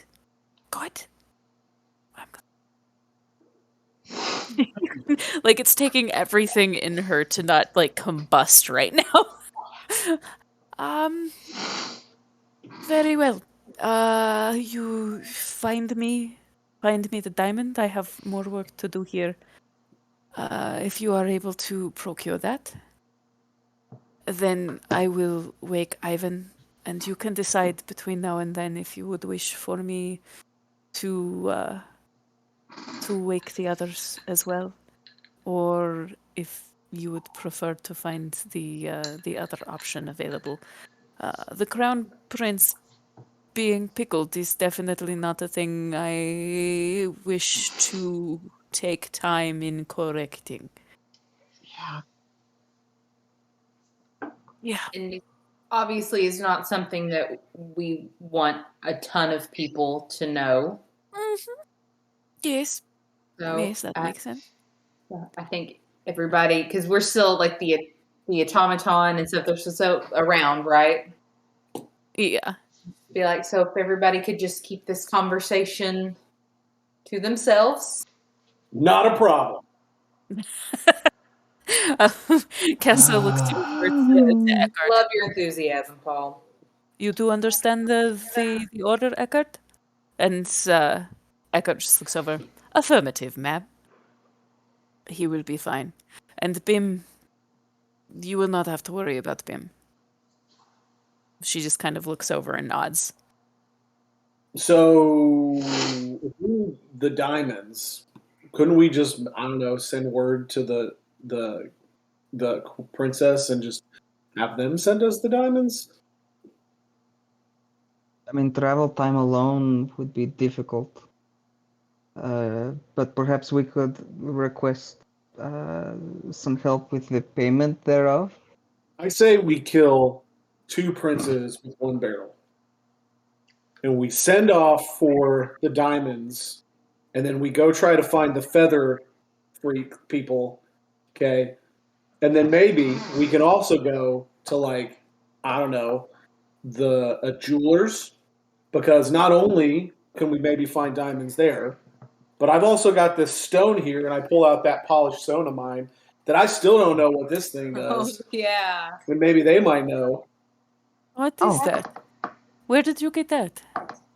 It's my stone. It was given to me by a wolf. A wolf. Oh.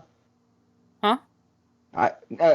Eden was not aware of that whole thing happening. Oh, I couldn't decide if that was Eden or player Steven. Paul, let me have a look at that. No, this is my rock. I'm gonna look at it. No. My rock, and I put it in my mouth. Stop touching his rocks.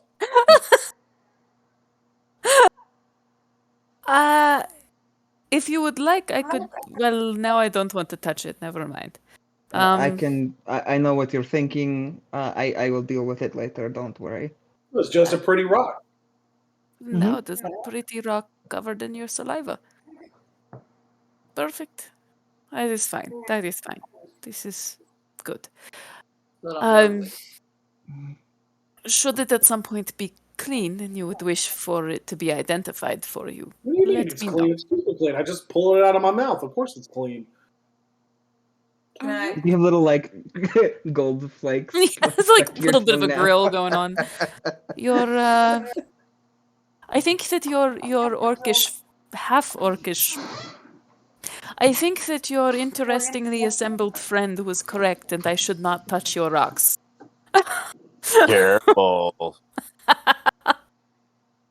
Beautifully assembled. Thanks.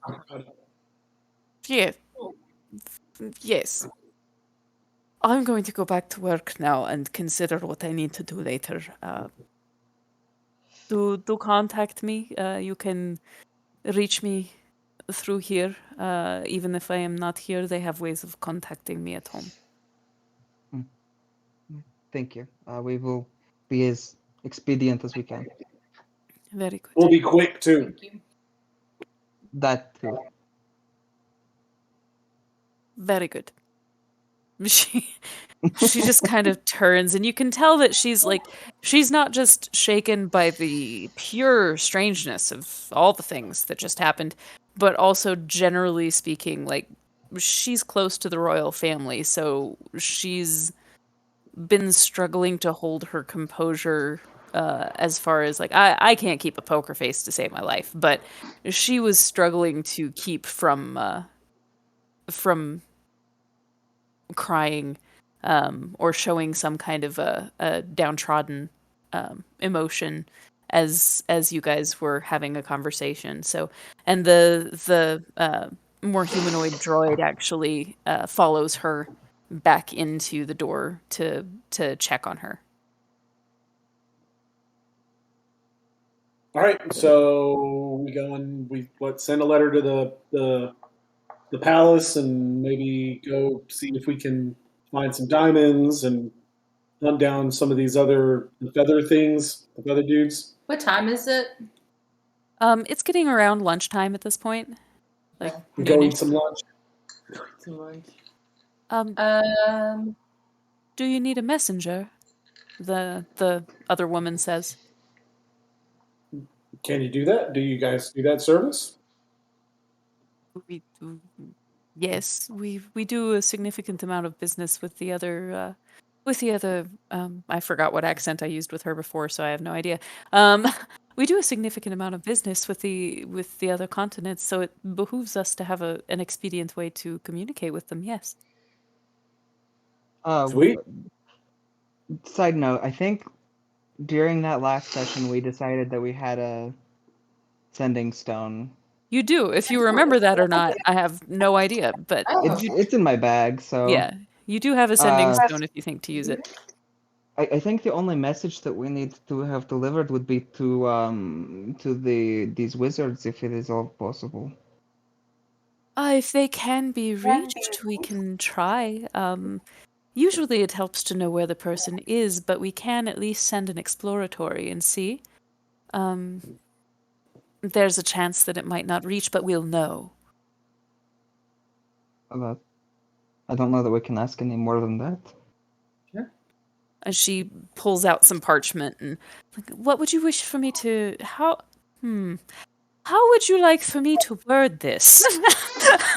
Feather dudes, we need your help to bring the prince back to life from the pickled body parts.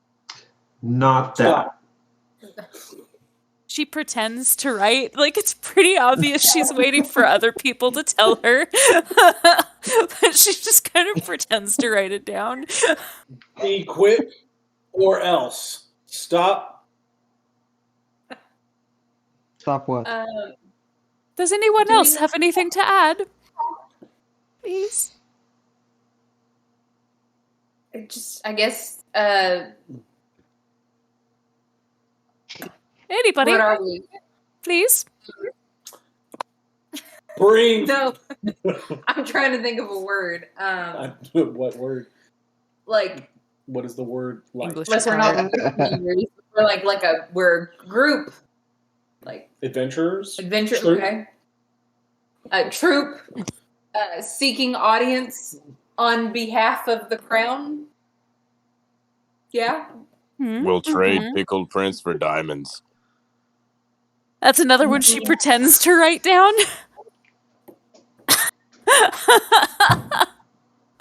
And her face is like, and hopeful that you don't see that she's not actually writing. I Okay. think that Eden is about just everything. like, please. Eden is just Please. like rubbing his temples. Yeah, no, that's good. Send it. Hey. She rolls up 3 identical slips of paper. They're much smaller than all of the writing that she would have indicated. So she goes out and she lights these 3 little cones. As you guys are following her out to go to wherever you're about to go, she leaves the building just outside and goes to a little section that looks like a marked off garden.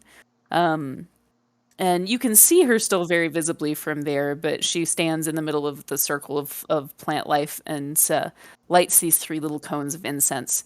And there are little sparkling things that look like they're coming down from the sky. And as they get closer and closer, you can recognize them as the types of pixies that Paul almost destroyed earlier. So they come down and she whispers to them kind of destination wise who they're looking for, and they all nod and come back up with them, like effectively carrier pigeons, but when they leave the area they lift up and then they just bolt in different directions. It's like watching something go supersonic all of a sudden. It's just crazy fast. And it does actually make a little bitty, like, popping noise when they do move. We'll see what we get. She has had like 8 different voices and she's only said 3 things. I don't know how that's possible, but apparently it is. Thank you. Well, how will we know if we get a response? They'll come back to me and tell me. Yeah, but how will we know? Oh, We'll just have to come back. We're coming back here.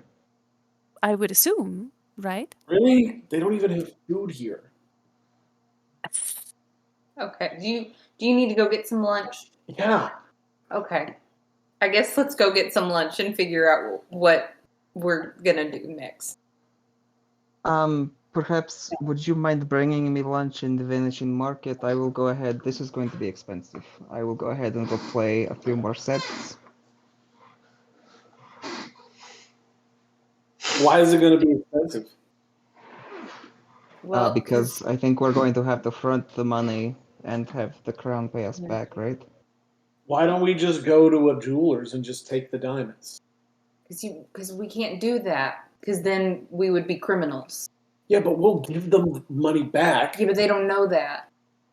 We're only borrowing them for a little while. They don't borrow. We'll just explain the situation. They'll probably want to donate to help bring the prince back alive anyway. We don't want a lot of people to know that we need to bring the prince back. Well, it's just a jeweler. Well, let's go get you some food. I think you might be very hangry, yes. Yeah. Like he's starting to look a little bit like Betty White. Oh, too soon. Well, Two. I guess let's Betty. Guys, she was like almost 100 years old. Like, Yeah, but she's like the greatest person ever.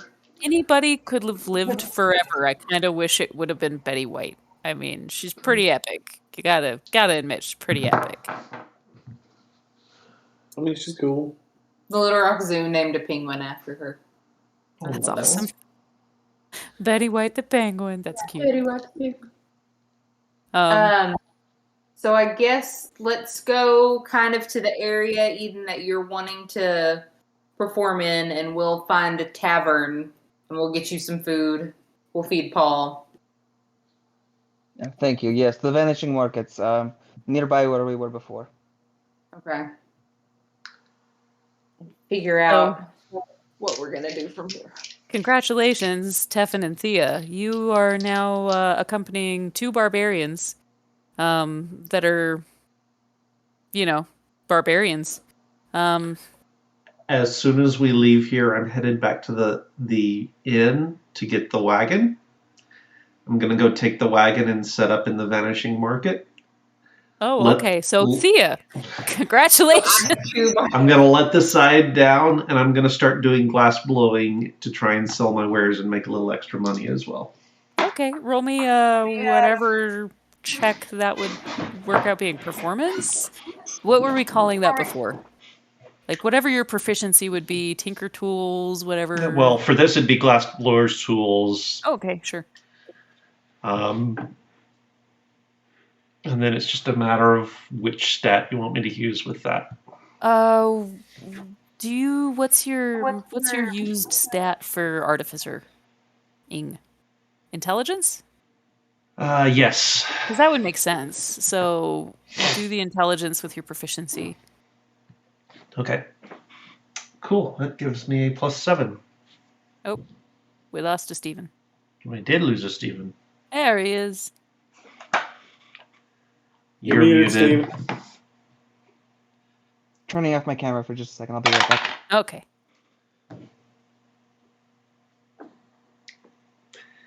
I have a +7, guys.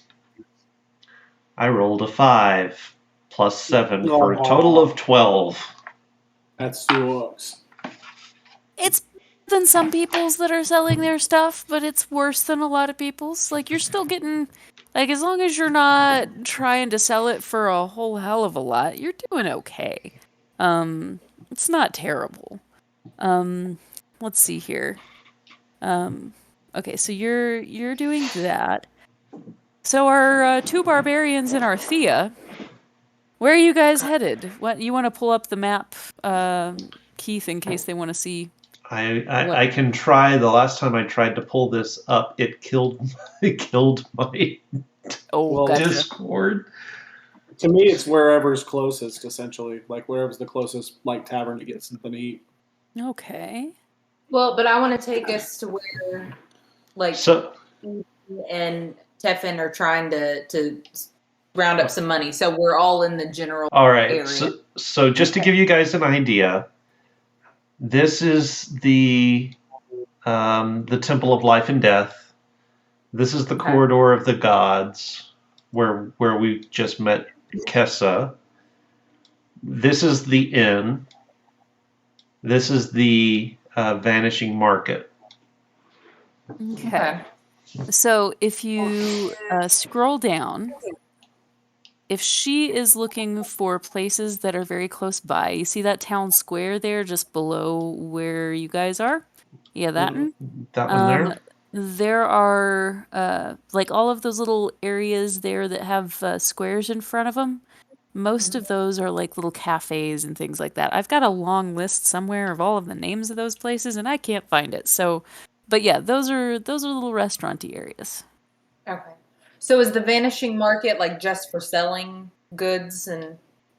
There is food there. I'm not sure if you paid close enough attention when you've passed it before to know that, but there is food there. Yeah, so there are some things that are like food trucks and stuff like that as well. Because Teffin, that's where you're going. Yeah, that's where I'm going to be. Yeah. Yeah. He and Eden are both heading out there. Okay. I guess I'll take the 2 barbarians and see if I can find a place I can sit them down. All right. And like, here's a turkey leg, you know. Like Gotcha, you when you're gotcha. at Disney World. Yeah. If you want to roll a perception to see what all you've got available to you, you can. But yeah, if you're just gonna assign them food so that they're not going places all willy nilly, you can do that too. Whatever I'm you gonna be prefer. happy about it. I'd be like, come on, boys, here you go, here's your turkey leg, you know. Not like putting them in time out, but Gotcha. I don't know. 15. What's that? 15. 15? There are actually a good number of places here that are pretty darn great. There is a place that does almost like carnival-y food, or this area's version of what you would consider carnival food. Lots of fried stuff on sticks, although you don't recognize, this fried stuff on sticks. Definitely looks like there are some lizards on sticks there. But it actually smells pretty good. There are like large legs of something. Maybe it's a turkey, maybe it's not. It's kind of hard to tell. They've got like, and that same one, they've got like cotton candy, but it's actually like floating like a cloud above a little cone thing. There are candied flowers. There are like these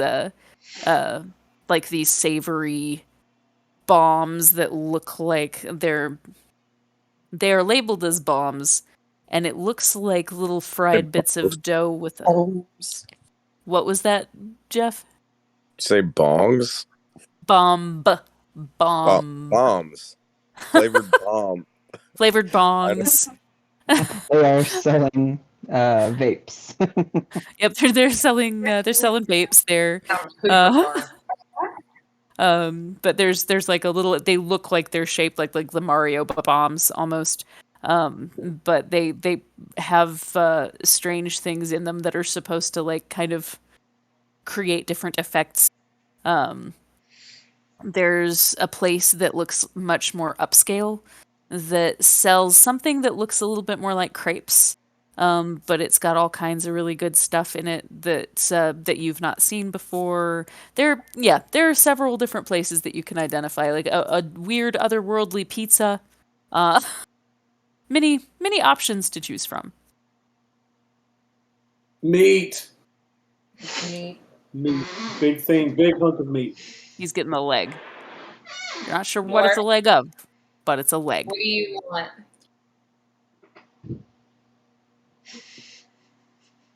What do you want, grabbing lizard sticks at random. Are you paying? You have to pay for those? I mean, it's usually how this works. We now discover that Mork is also a little bit of a kleptomaniac. Right. I got you covered, Mork. I thought she was buying. Lizard sticks for everybody. Lizard sticks.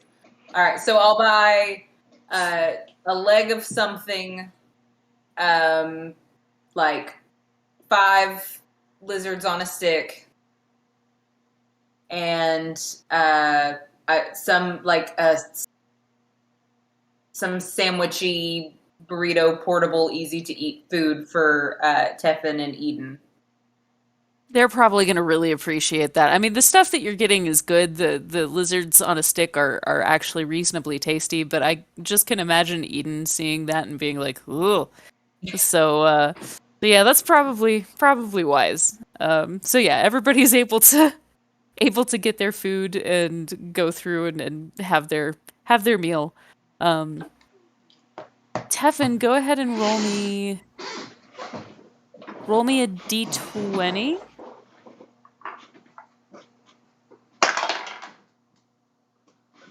Nine. Okay. It's not great, but we're gonna go ahead and triple it. Because yours is a hard, like, actual wear that you're selling. Okay. More so than entertaining. So it'll be a little bit more as far as the factor you are multiplying by. At the market, the Vanishing Mhm. Market, the way you make it sounds like like sort of a fair-esque kind of environment. Are Very there much, like yeah. are there like games of skill there that you can like barter on? Are there like like is there like a wrestling, like a pit of strength for like arm wrestling or anything like that? I'm just if I see something like that, um, I'd be curious to partake. Evens or odds? Oh man, odds. I'll stick with odds. Okay. So there are actually some games of skill.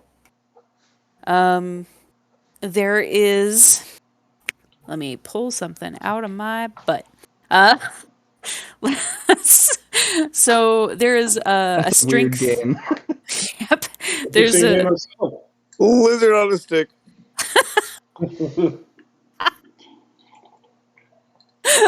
How'd that get up there? This wily little fella. So there is a strength game that is kind of similar to the hammer and bell situation. Not exactly the same. It's like dependent on your strength. There is a different passage that this thing goes through to have different effects trigger based upon your level. So that's a thing. So it is still kind of the same mechanics involved with the bell thing. There is a wrestling ring, or yeah, it's a wrestling ring, but like they kind of rotate through what kind of match is happening there. So they have they'll do an arm wrestle, they'll do just actually wrestle. They'll do boxing, um, and then they'll do glint capture, which would kind of be similar to like a very contained Quidditch game if all of Quidditch was just having to catch the snitch. But you're going between like two different people and you're having to wrestle over who's going to catch this thing and try and sabotage the other person in a very contained space. So that's in the arena. And then there are a few things that are a little bit more Dexy as far as like hoop games and like bottle tosses, stuff like that. So what kind of like um, arena game is being like done right now? currently it is the wrestle. So the next one is going to be the boxing, and then the I glint am catch. You're going to hang out over there. I'm walking over. I'm like beelining it to it because Oh, yeah, awesome. like I got my food. I'm eating and I'm heading straight there. I see it. I'm going for it. Take And a I really, want to really talk to good someone. shot to the gut and puke on them. Yeah, I want to find out. I'm like, what's the rules? How do I get signed up? And what's the betting situation on this thing? Oh, okay. I'm coming behind him to supervise just so he doesn't like hand over his entire like coin purse or something. It's probably wise. And as an opponent, you don't necessarily have to bet. Like, you can just let other people bet on you. But you'll get more of a cut if you bet on yourself. Or, yeah, if you bet on yourself. They don't let you bet for the other guy because then you're just going to throw it. So, Sure. so with that, like, right now there's a little also gnomish fellow with a gigantic like curly handlebar mustache. No, the handlebar comes down here. Wrong thing. Is that what do you call the twirly mustache? Snidely The one that whiplash? I don't know. twirls. Yeah. Handlebars? Well, I thought handlebar is the one that comes. Oh, I guess that's a mutton chop, isn't it? Yeah, no, the Okay. handlebars come up, but it doesn't do the curl. It just comes Okay. up. Well, he's got a curly mustache. I feel like that's just an important thing.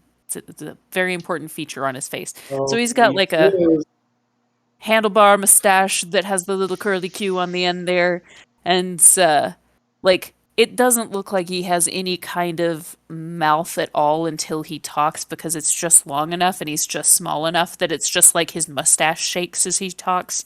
He's got a little bowler hat and a vest, and he tells you that the winner gets 50% of any of the internal betting any of the profit made from their end of things, the winner will get 50%, and bets made outside, like based on just like personal bets between friends and stuff like that, they don't really have any control over that. So through the house, you would get 50%, and house gets 50%. So. And how That do I is, have to? Is it one opponent? I just got to fight one opponent, and then I yeah, get that. yeah. For this wins? one, it's a one at a time thing. They do have times of day where that might change, but during most of the day, like people are working and things like that, so they don't usually have enough people to be doing that kind of thing unless it's a weekend. Okay. So, What are the rules?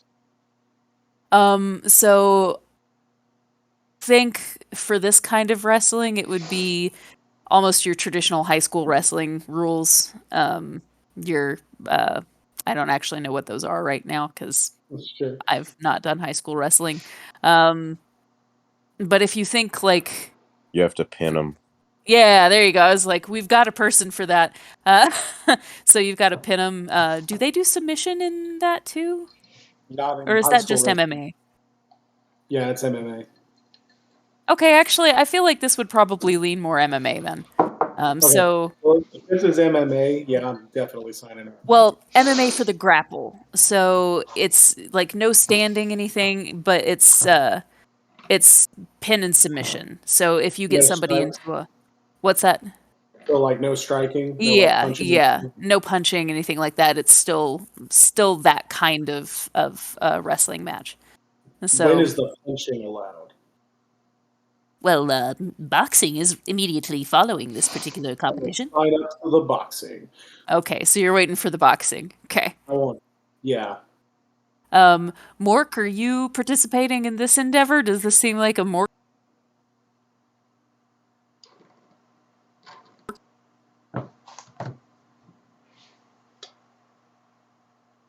Strong arm, one weak arm thing going for him, so he's got a great advantage. I love this so much. He's gonna be like that guy from Lady in the Water. Exactly. It's like the one gigantic arm. Okay. Tevin, you're still doing your thing. Yep. Yeah, go ahead and well, I'll have Eden go ahead and roll for his next performance. You get your eating break in between things. So you're a little bit more fueled up. So I'd also, if there's a space clear enough near where Tefan has set up, he's also going to sort of try to draw business out for Tefan as well. Okay, cool. Good deal. For Tefin's next roll, we'll have him kind of roll at advantage and for the coinage. Okay. Let's see. I don't know what story to tell, but he'll use his last big spell for the day, the last major illusion for the day. Okay. As he's trying to draw people that direction. 33. 33. Yep. It's awesome. Is there a specific story, or are you just gonna say a really cool one? I can't think of any right offhand, so Really cool one. That's fine.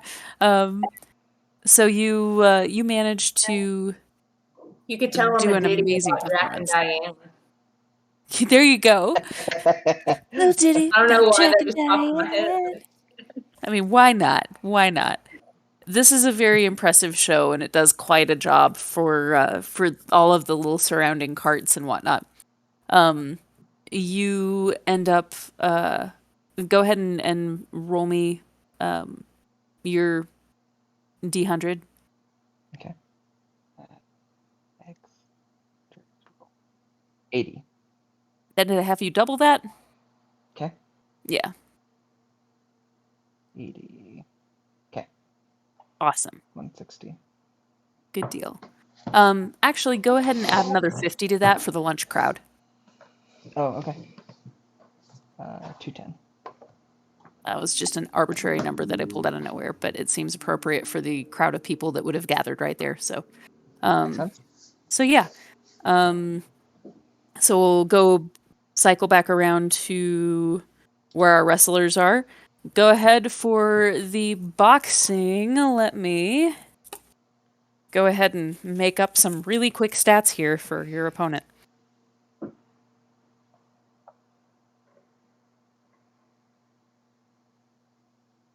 Okay. I hope it's the gnome. It's not going to be the No. gnome. He's the one running the Hope thing. it's a full-on orc. So you have to like So- punch down. Yep. So you've got you actually have what looks like his eyes look very similar to Callan's. They're very like it looks like there was a golden spark in the middle of kind of like very light brown. So really, really bright sunlight sparkle right in the center of his eye. But he is kind of a heavy set black fellow. Looks pretty jovial. Like he sticks his hand out to you. He's got some tattoos over his shoulders. Sticks his hand out to you to shake your hand.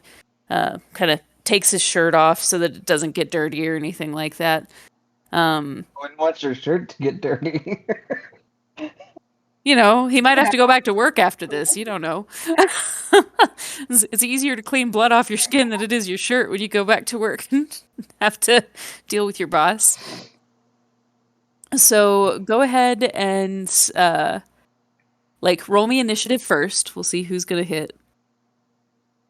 Okay. So before he goes into the rink, I'm going to say, Paul, good luck, and I will give you guidance. I'm also going to bet 50 gold on Paul. Yeah, I take my entire coin purse that has 120, 116 gold pieces, the royal ring and the ruby ring and the obsidian ring on it, and I put it down on the thing and I was like, bet it all on me. Let's do this. Paul, Oh, geez. And I just walk straight to the ring. Go. Just don't even, not in it. The the little guy with the mustache is just like he doesn't understand how math works, does he? He does not. Can I just there's some of my jewelry in that bag. Can I just get the jewelry out and he can bet the gold pieces? Allow it. Wow, I'd have made you do a persuasion check at disadvantage for that, but that's just me. Well, you're not the GM. That's so Like, Andy's kind. Yeah, no, I'm going for it. All right, so you said initiative? So what was Mr. Whoo, that's bad. So, wait, actually, I think as a barbarian, I might actually have something for that, too. Oh, no, sorry. I'm thinking 7th level. We're not 7th level yet. Okay. Yeah, so that's a 7. Okay. Yeah, he's gonna go first. So he manages to get the first dig in on you. Can I, like, as I'm going in before before it starts, like, already get my rage going to be like Yeah. pumping myself up for the fight? You have guidance. sure. I don't know if you can use that on an initiative roll. So what is that? Just gives me advantage on the roll? But it gives you a D4. I'll wait. Okay. Yeah. So and I'm gonna do like first 1 to 10. Will win the match for this since it's non-lethal damage. But yeah, I'll let you go ahead and hype yourself up for that. Okay. So he's gonna go in with 2 swings. What's your AC? My AC is 15. Okay, so the second one will hit. The first one's like a feint, and he doesn't actually get close enough to hit, although he intended to, and it's pretty clear. But he'll come around with the hook and get you pretty good. That's going to be 3 points. 3 points, and that'll be halved because I am raging. Oh, okay, that works. That works. Look for scrap paper. Oh, there it is. Oh, got it. Okay. And then that'll bring you around in initiative. Okay. So I am going to go ahead and do my first attack, which will be unarmed. And that, jeez. So, okay. Can I do that reckless? Sure. Okay.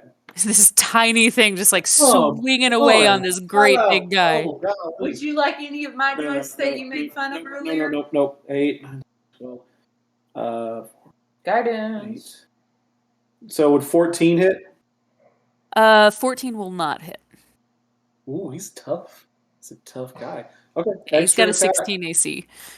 Yeah, go for it. Unarmored? Wow, God. Yep. Okay, so that's 14 plus plenty. So that'll be 20, 21. Oh yeah. Okay. And so my unarmed strike as a barbarian, is that a D6 or is that a D4 for me? I think it's a D6 unarmored strike. Because you have proficiency in that, right? You've got your... Yeah. So... Typically, unarmed strikes will be 1 plus your strength. Okay. But that you could roll that however you want for this specific Oh, instance. okay. I mean, it's, whatever you prefer. I'm cool with that method. That works fine for me. Okay, so that's 5 points of damage. Yeah. So yeah, he takes a good one to the jaw, but he just kind of shakes it off and looks at you like, "Ooh, we're having fun now." And then I'm going to use my movement to move under his legs. I've got 35 feet, and then I'm going to use my bonus action from my Totem Warrior Eagle to the dash action for when he tries to come in for his movement to get out of his range before he is able to hit me again. So I'm going to dance around him to try to make it where it's hard to hit me. Because I'm a tiny gnome that moves fast as hell. So you're staying in the ring, but you're just effectively like Yeah, running I'm circles effectively, around like, the guy as he moving from- moves. Yeah, and like dodging under his legs and stuff. And basically, I'm picturing like in Snatch when Brad Pitt is fighting and he's like doing all the moves and he's coming up and like doing the punches and making it really hard to get hit. Like that's kind of what Paul's doing. Okay. He's a tiny little gnome who's really hard to hit. So Okay. Probably. Roll me an acrobatics on that, and he's going to have to roll an opposed one or else get disadvantage on his next attacks. okay, that'll be 16. Okay. Oh, that's a nat 20. So he's not disadvantaged, but he is going to have to burn his movement. Inspirations to make him What's that? re-roll that. Can I Oh, use one of the nice. inspirations to make him re-roll that? So that's still going to be pretty high, though. Although you have a lot of inspirations, you can burn more if you want, but that's going to be a 17. Golly. Can I add my guidance for mine to beat it? Since you've already rolled, well, Actually, I think specifically guidance says you can roll the D4 before or after making the ability check. okay, that works, sure. Okay. So I got to get 2 or higher to beat it, right? Yeah.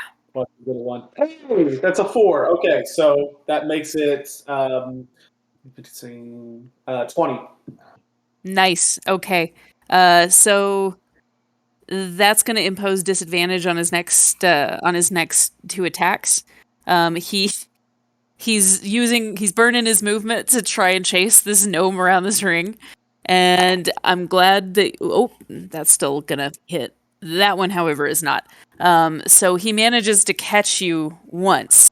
And then the second one, you're out of the way already before he even gets a chance to get there. Okay. Hey, what kind of barriers are we looking at? Like this arena, like are Pretty the much- onlookers pretty close in here, or There's probably like a good like couple of yards between where the ring is marked off and where the people are standing, because you gather that like anybody who has watched this before has known them to kind of fall out of the ring, so they're giving like a body length in between them and where the people fighting are. There's really they're just in, a like- small, it's almost like traffic cone marked off with tape. It's not like a hard barrier or anything. This is not an established fighting arena. It's they throw this up every day when the vanishing market appears. So, but the ring is like elevated. It's not like more of a pit on the ground or anything. It's pretty much straight up just on the ground. Yeah, is in the middle of a town square, and the market appears. So it is a flat space when there's not anything in it. So when the big guy is chasing Paul around, I could nonchalantly stick my foot in the ring and trip the big guy. You could theoretically. You can on his next. Well, I guess you can in between turns. I did roll a 6 for that last one, so he's now at 9. Although you've had better luck with rolling damage than he has up until now, so you're probably going to take him out on the next blow. Is that half still though for my? Yeah, it would be halved because of your rage. That's right. I forgot you were raging. So yeah, that would put me at 4 or 5. So that would put you, because the first one was halved from. This one was a 3. 3. But I didn't know if you wanted me to half it to a 1 or a 2. I think I usually do for you guys down and for the monsters up. So I think for you it would be 1. Okay, so that would you'd put be me at 4. Damage. Yeah. Right. And this guy isn't burning his rage. He's just like, he's almost in it for the fun. You get the impression. You didn't see him bet though, so he's probably not losing anything on it either.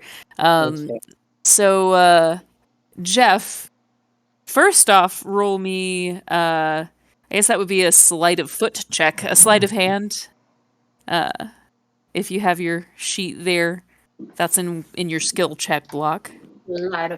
Sleight of hand. I got you. Jeff is home. He can probably roll himself. Oh. For himself. So you have a +1. I forgot to unmute. I can roll on my phone. Just tell me what I'm rolling. So you're writing your. So just roll a d20 and then add 1. 14. Okay. Let me roll his perception. Also a 14. I forget what we usually do for ties. So the sleight of hand essentially sets the DC to spot it. Okay, gotcha. So he looks over. The little gnome fellow looks over as you're doing this. Do roll me. I guess roll an attack.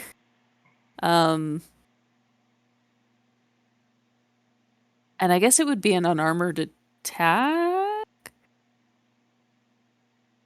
Or improvised weapon, because leg. It's not like you don't kick things, so I don't know if I would call it improvised, but it's also not necessarily what you're proficient in. It was my skinny leg. I feel like just snaps in half. Yeah, especially if it's the skinny leg, roll an improvised weapon. Which die is that? So it's still a D20. All right. That's just going to determine the damage that you manage to do if you manage to trip him. Yeah, that's a 4.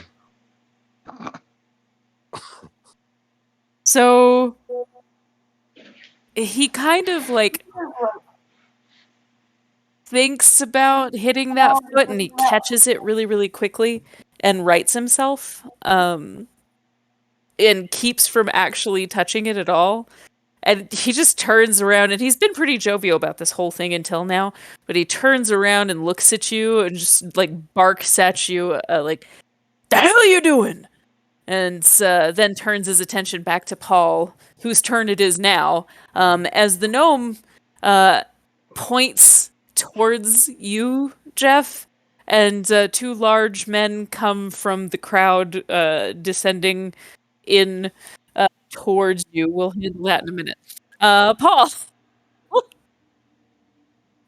Is my opponent still like look like he's in the fight, or does it look like he's kind of like with the whole leg in the ring thing, like taken aback and not kind of engaged right now with this?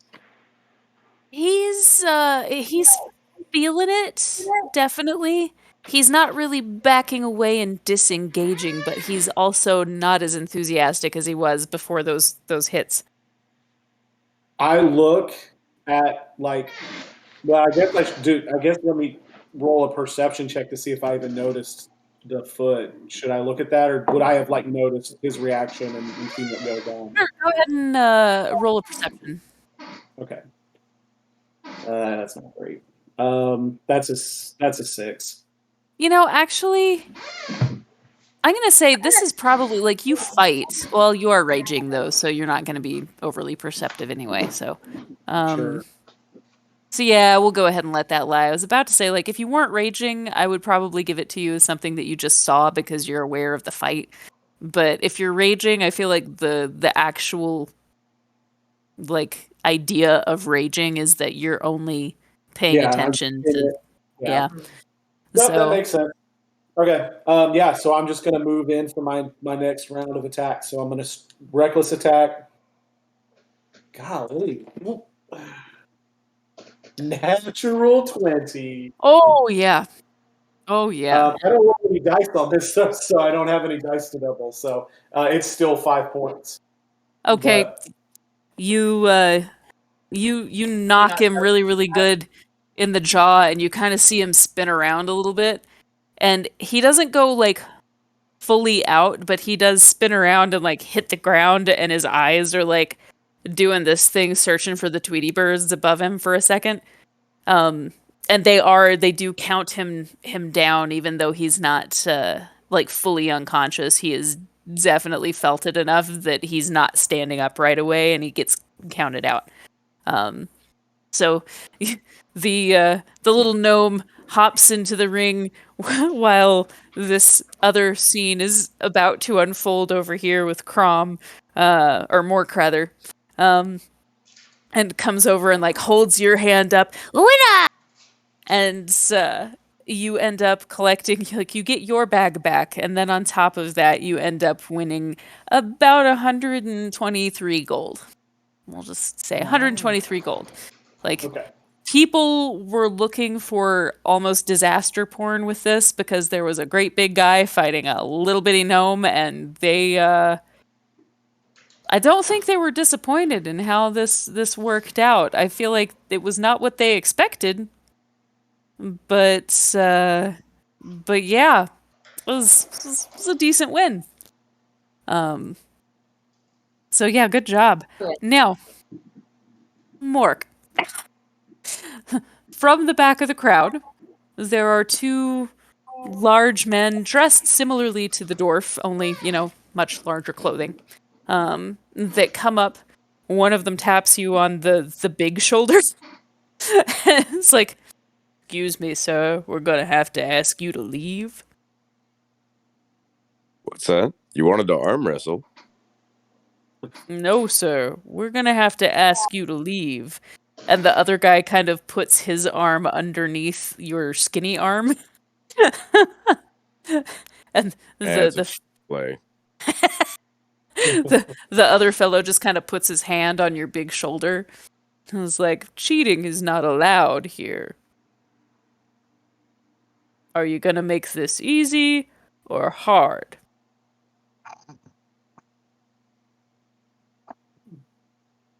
I'm thinking. Do I see this? Yeah, I mean, you're watching this, and he's a little bit ahead of everybody else who knows to stand back from the ring a little bit. So it's pretty visible. Oh god. Okay. I'll go over and like hook arms with him. But oh my gosh, where did you run off to? I can't go anywhere. Let's go over here. And I'm gonna start pulling him towards Paul. The guy that was talking to Mork puts a hand on your shoulder too and says, "Ma'am, are you in on this?" Yeah, and you're about to come to the guy who just won the fight. Yep. What? We were just coming here for lunch, and I just looked at this crowd so big, and he got away from me. My goodness, come on, let's go. It's time to leave. We don't take very well to cheaters here, ma'am. What? If Did you Kidding. cheat again? There was Oh a my- bug. Just wait until I tell your father about this. We are leaving. I would like for you Jeff, on the there was a bug thing, I would like for you to roll a deception check at disadvantage. So you're going to roll the d20 twice and take the lowest. And then Thea, I would like for you to roll a deception check just as a straight roll. Because I believe that you are truly this exasperated with him, even if you are stating a different reason. You just can't take us anywhere. I can't. 16 plus 5 is 21, 24. Nice. All right. She can lie, guys. I rolled a 10. So they absolutely do not believe you, and you just hear the other one go, hmm.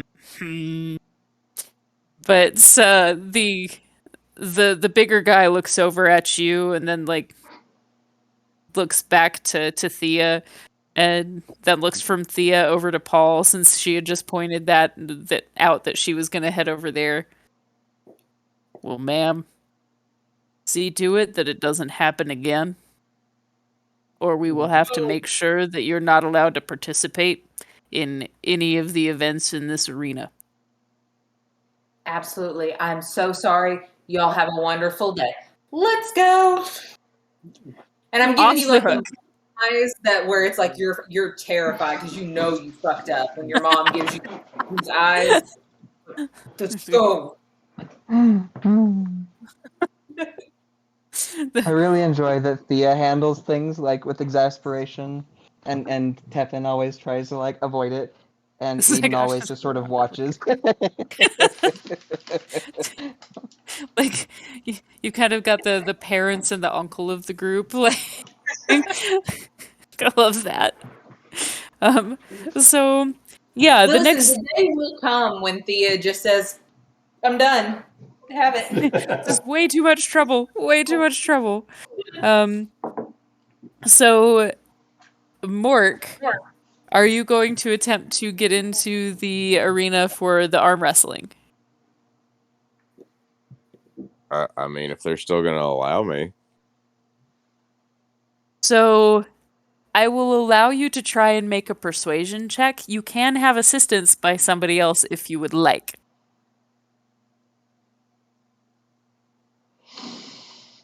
All right, what do I do here?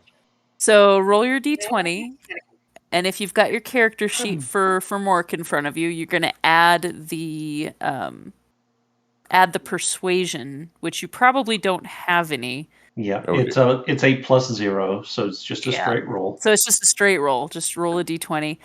If That's a 5. oof, Oh, God. I said I can give him guidance because I'm standing right next to him. So you can get a Max of 9, yeah. yeah. I don't care. Guidance for everyone. So That is for you. That is for you. So Gonna do the a gnome chair, looks this is up at you, is like, "I'm sorry, sir, but I believe that you probably shouldn't be competing today, given the nature of your previous foul up. There are better words. Transgression. Let me see if I help you with your roach problem again. I'm not sure. Like, Doubling down on that lie. I love it. Now, I am going to point out for you, Jeff, that while your persuasion is a +0, your intimidation is a +3. If you want to intimidate into trying to get your way. is that a thing that you want to pursue? Just laying it out there. Just giving you the options. Nah, I'm just gonna leave it alone at this point. I'm afraid Thea might get me. I mean, that's a fair concern. In your sleep, she's just gonna sneak in, like Eldritch blast the crap out of you. In your dreams. Every party member has a lot of patience because you guys have put up with a lot of BS from Paul at this point. So Yeah, I'm curious as to how Eden has made it this long without murdering you. Uh, Eden likes the stories he gets from it. Fair enough. I guess for a bard, that does make more sense. All right, Teffin, go ahead and roll me another like glass blowing check. Okay, so we did this intelligence plus my proficiency, and you said I had advantage, right? Yes, because of Eden. Oh no. Come on, Keith. High numbers. High numbers. I rolled a 6 and an 8, so plus 7 gives me a 15. Okay, so still I mean, kind of in the it's same. not bad, but it's Yeah, not great. yeah. So it's kind of same territory you were in last time, but this is slightly higher than last time, right? Yeah, I think I had a 13 last time. So you're finding your groove a little bit more, like finding some good pieces and able to sell a little bit more. Go ahead and roll me. How'd you do a d20 before, right? Yes. Yes. Okay. Go ahead and roll me your d20 again.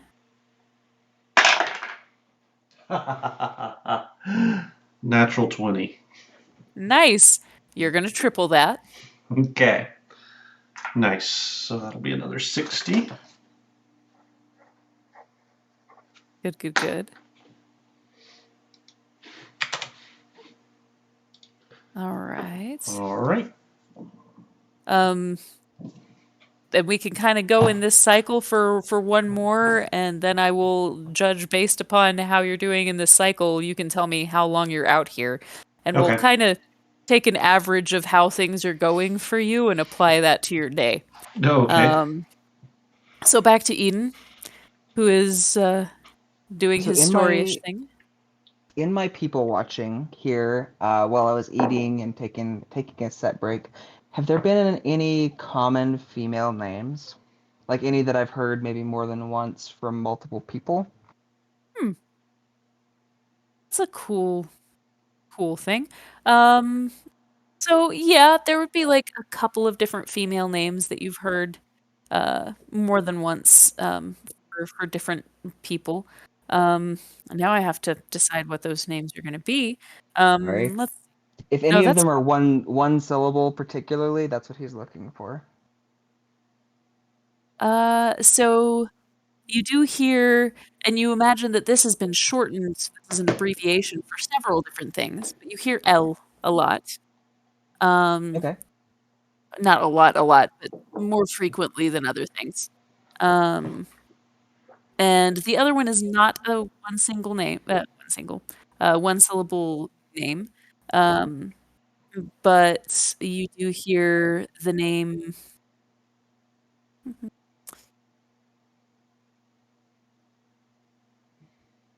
Sorry, it's a hard question.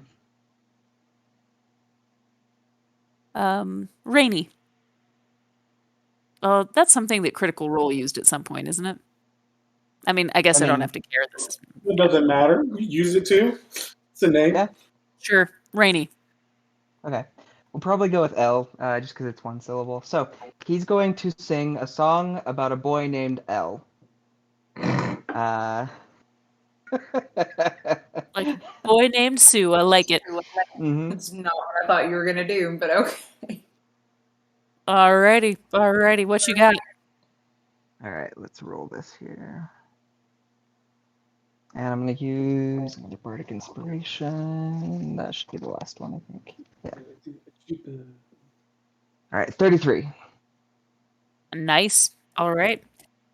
So yeah, your boy named L goes splendidly. I'm curious as to the pictures you're making with this one. So I don't have any more major image, but he'll do a bunch of minor images as he's doing things. So he'll have like a large locket with a picture, because in a story his mother shows him the picture of his dad. His dad leaves when he was three,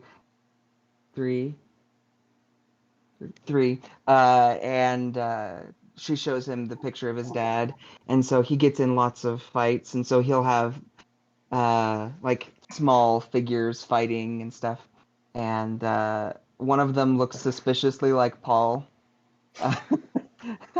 uh, and so he'll have lots of those kind of fights, and then he'll have like girls dressed in fancy dresses, sort of like tittering behind their hands, as he goes by or whatever, and then for the big fight with his dad, instead of a gun at the end, he'll draw like a rapier, and so then it'll be just basically these big fights between all of the characters, and there will be a prevalence of like alcohol, because that's a big theme in the song. So I'm gonna go ahead and give you inspiration for that because it's pretty awesome. sweet. I Basically mean, made some a of those music are, video. yeah. So yeah, go ahead and roll your D100.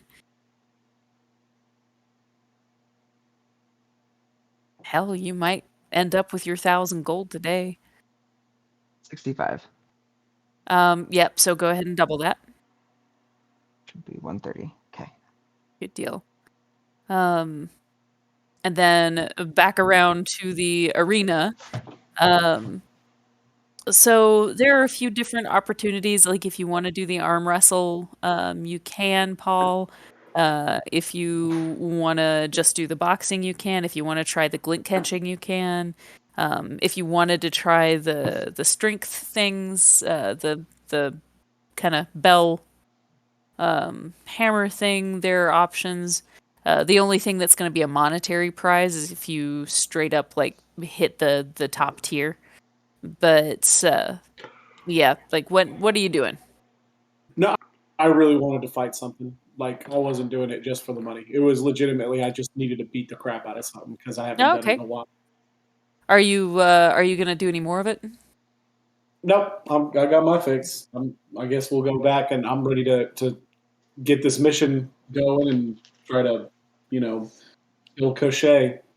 So Cool. I'm gonna gather up my barbarians, say, "Come on, boys, let's go get a lizard on a stick," and I'm gonna go collect our winnings from Gotcha. the bets. Awesome.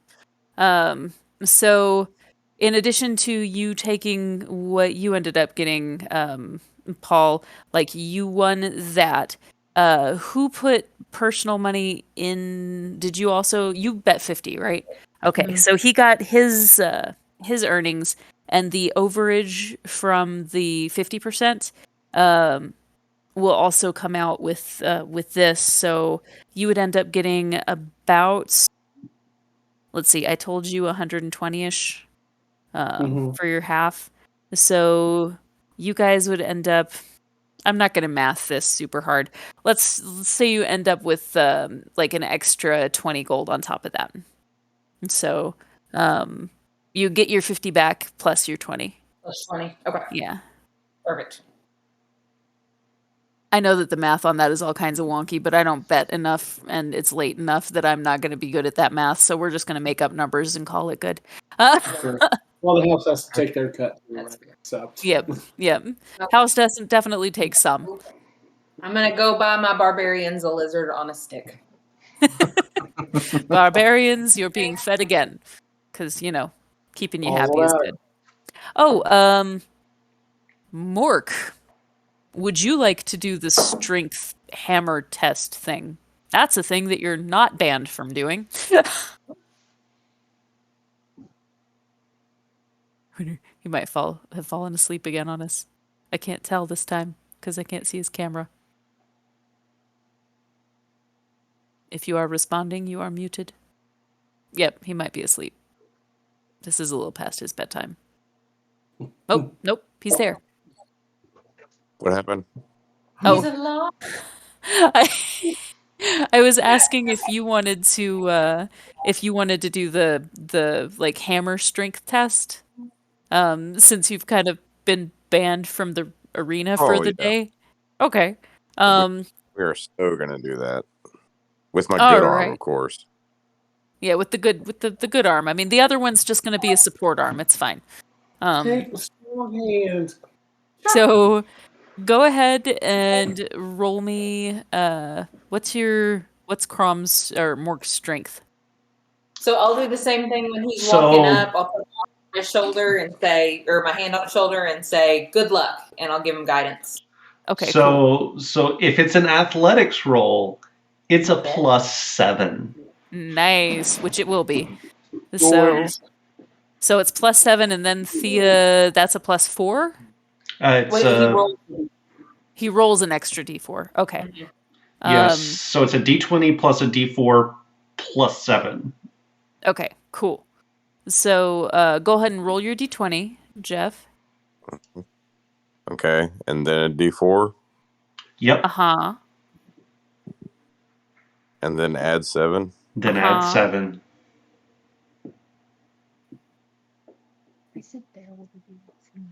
All right, I got a 23. Nice. Not too shabby. Okay, so anything above a 22 dings the very top bell. So you managed to ding the top bell, and the little guy that's over there manning that station is just like, and reaches over into the coin purse, which is like definitely heavily laden, and pulls out. He ends up pulling out 35 gold and handing it to you. So Dang. It's pretty nice for Thank Look at all good of man. yeah, that's actually probably too much for that one, but we'll just say that this guy is new. It's like he's going off of an old price list from before people started working out more. It's fine. Somebody will correct him at some point. So yeah, you're able to do that. Thea bought everybody food. You did your thing. And Teffin, one more go for you, and we'll. Do I have advantage on this one as well? Yes, because of since Eden's still there, doing his thing there. Okay. That's a lot better. That's a what is it? It's 19 plus 7 is a 26. 26. That's really good that time. Good job.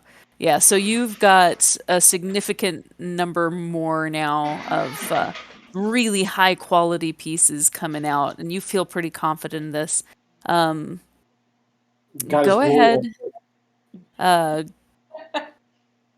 With this one, like you can still only work so much, but I'm gonna let you multiply this by 4 this time for having such a high number. Okay, So go ahead and roll your d20 for earnings and multiply by Okay. 4. come on. But I only rolled a 9, so Take advantage on that. I feel like that's just not okay. okay. Okay, 17 instead. That's better. I So feel better about that. 17 times 4 is going to be 68. Is that right? Yeah. Yeah, 68. All right. Cool. Good deal. The look of concern on Steven's face. Not sure what's happening over there, but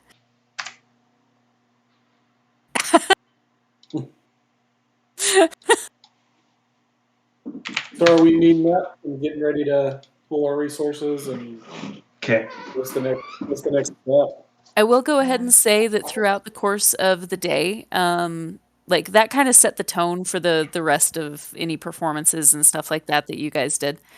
So I'm gonna go ahead and say that Eden, you're able to collect, like, go ahead and take what you made off of your last performance, and the performance before, whichever one is lower, because they were both pretty high. Take that again. For the last performance, we're just going to kind of buzz by there. Keith, go ahead and take triple what you just rolled for your next little session of day there. Okay, so triple what? Triple your 17. Okay, so triple my 17. You guys aren't 51. fighting again. Okay. No, I You're just good. wanted the one fight. Yeah. And then Jeff, if you would like, you can go ahead and roll again at the strength test place, if you would like to. You're not going to get as much gold this time because the guy has been chastised about the amount. What did I tell you, Frank? Guidance. You never give him the big teddy bear. So same thing. D20, D6. D20, D4. That's what plus I meant. 7. Yeah. Yeah. D20, D4 plus 7.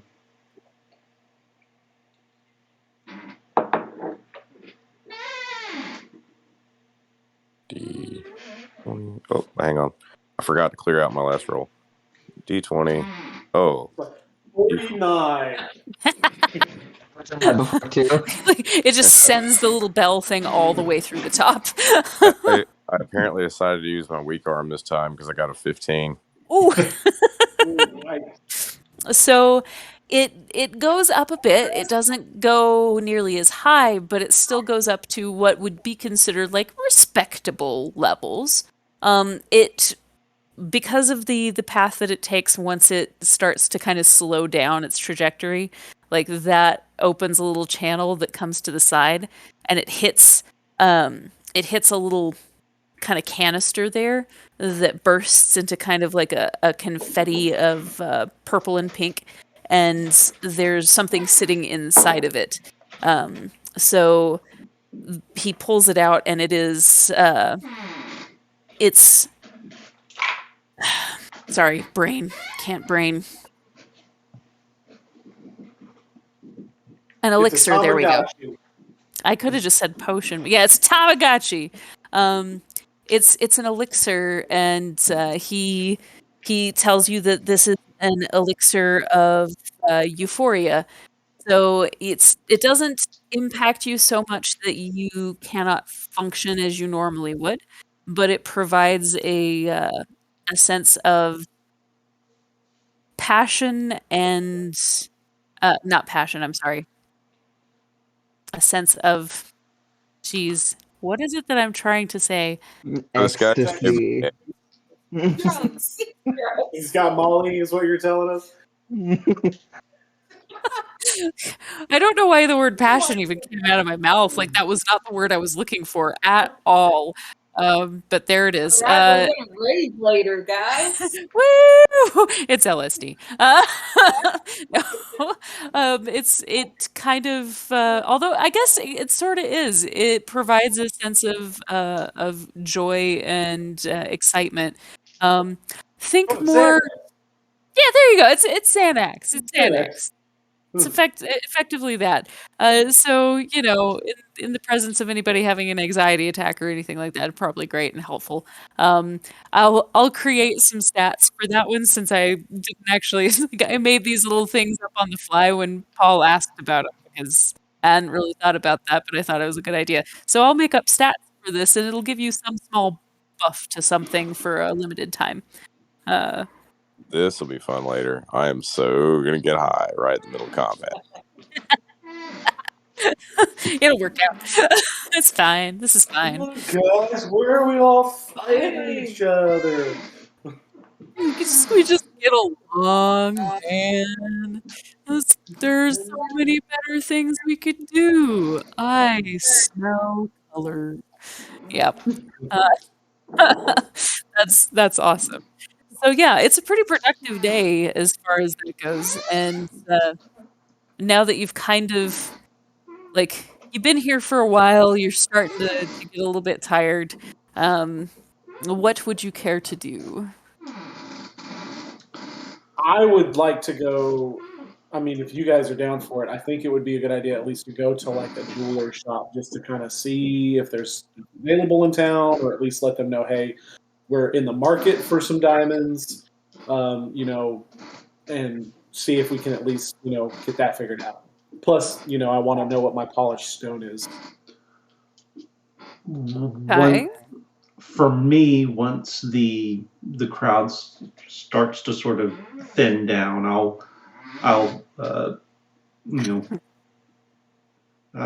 douse all the fires and fold everything away, and then take Quimby, hitch Quimby back up and take the cart back over to the inn and just go up to our room and wait for everyone else to get back. So you just hanging out. Yeah, I'm just hanging out. Okay. All right. We've not paid for another night yet, by the by. Yeah. So actually, with it being afternoon, unless you pay for the room, which is considerably expensive, what was it, like 300-ish before? Like, yeah, you're not actually going to be able to hang out in the room. You can hang out in the carts, but Well, until you in pay. that case, I'll go up and get whatever of our personal stuff was left in the room, go grab it, and take it back to the cart and just be kind of lounging there, waiting on folks to get back. Okay. So you're doing that. You guys are searching out for a jeweler? Well, before we do that, if we go back to the cart, Paul, I have a new spell which would let me identify your stone if I could hold it for a couple of minutes. And I think that would be better than us going to a jeweler and having them look at it and they could potentially rip us off. Will you give it back? I will give it back. You promise? I promise. You pinky promise? Pinky promise. You pinky promise. Are you lying to me, or are you legitimately going to give it back? I'm going to give it back. Why did you hesitate when you said that? I I hesitate. will. I will kill her if she does not give it back to you. I will kill her if she does not give it back. Insight check? Roll insight. Not on you. I know you will. Oh, that's amazing. No, it's fine. Yeah. I very Eden hesitantly. absolutely wouldn't. I very hesitantly hand over my stone. Okay. So I'm going to cast Identify on that. So let me call this thing up here. I'm just afraid we're going to get like ripped off by the jeweler if it's something super cool. Yeah, and I'm afraid it's going to be something super dangerous, and you're not going to want to let me have it back. Oh, I was looking at the wrong Not spot. that it's valuable or pretty. He's afraid it's dangerous, and I won't let him have it back. No. Paul's not afraid it's dangerous. Paul thinks it's pretty, and Paul wants to keep it. Jason thinks that if it's a dangerous item, that you will do whatever you can to keep Paul from getting it. Which would be So, this is actually there's a little bit of a catch on this. As you identify it, you see runes glowing very brightly on the front and back of it, 2 different runes. This is a stone of healing.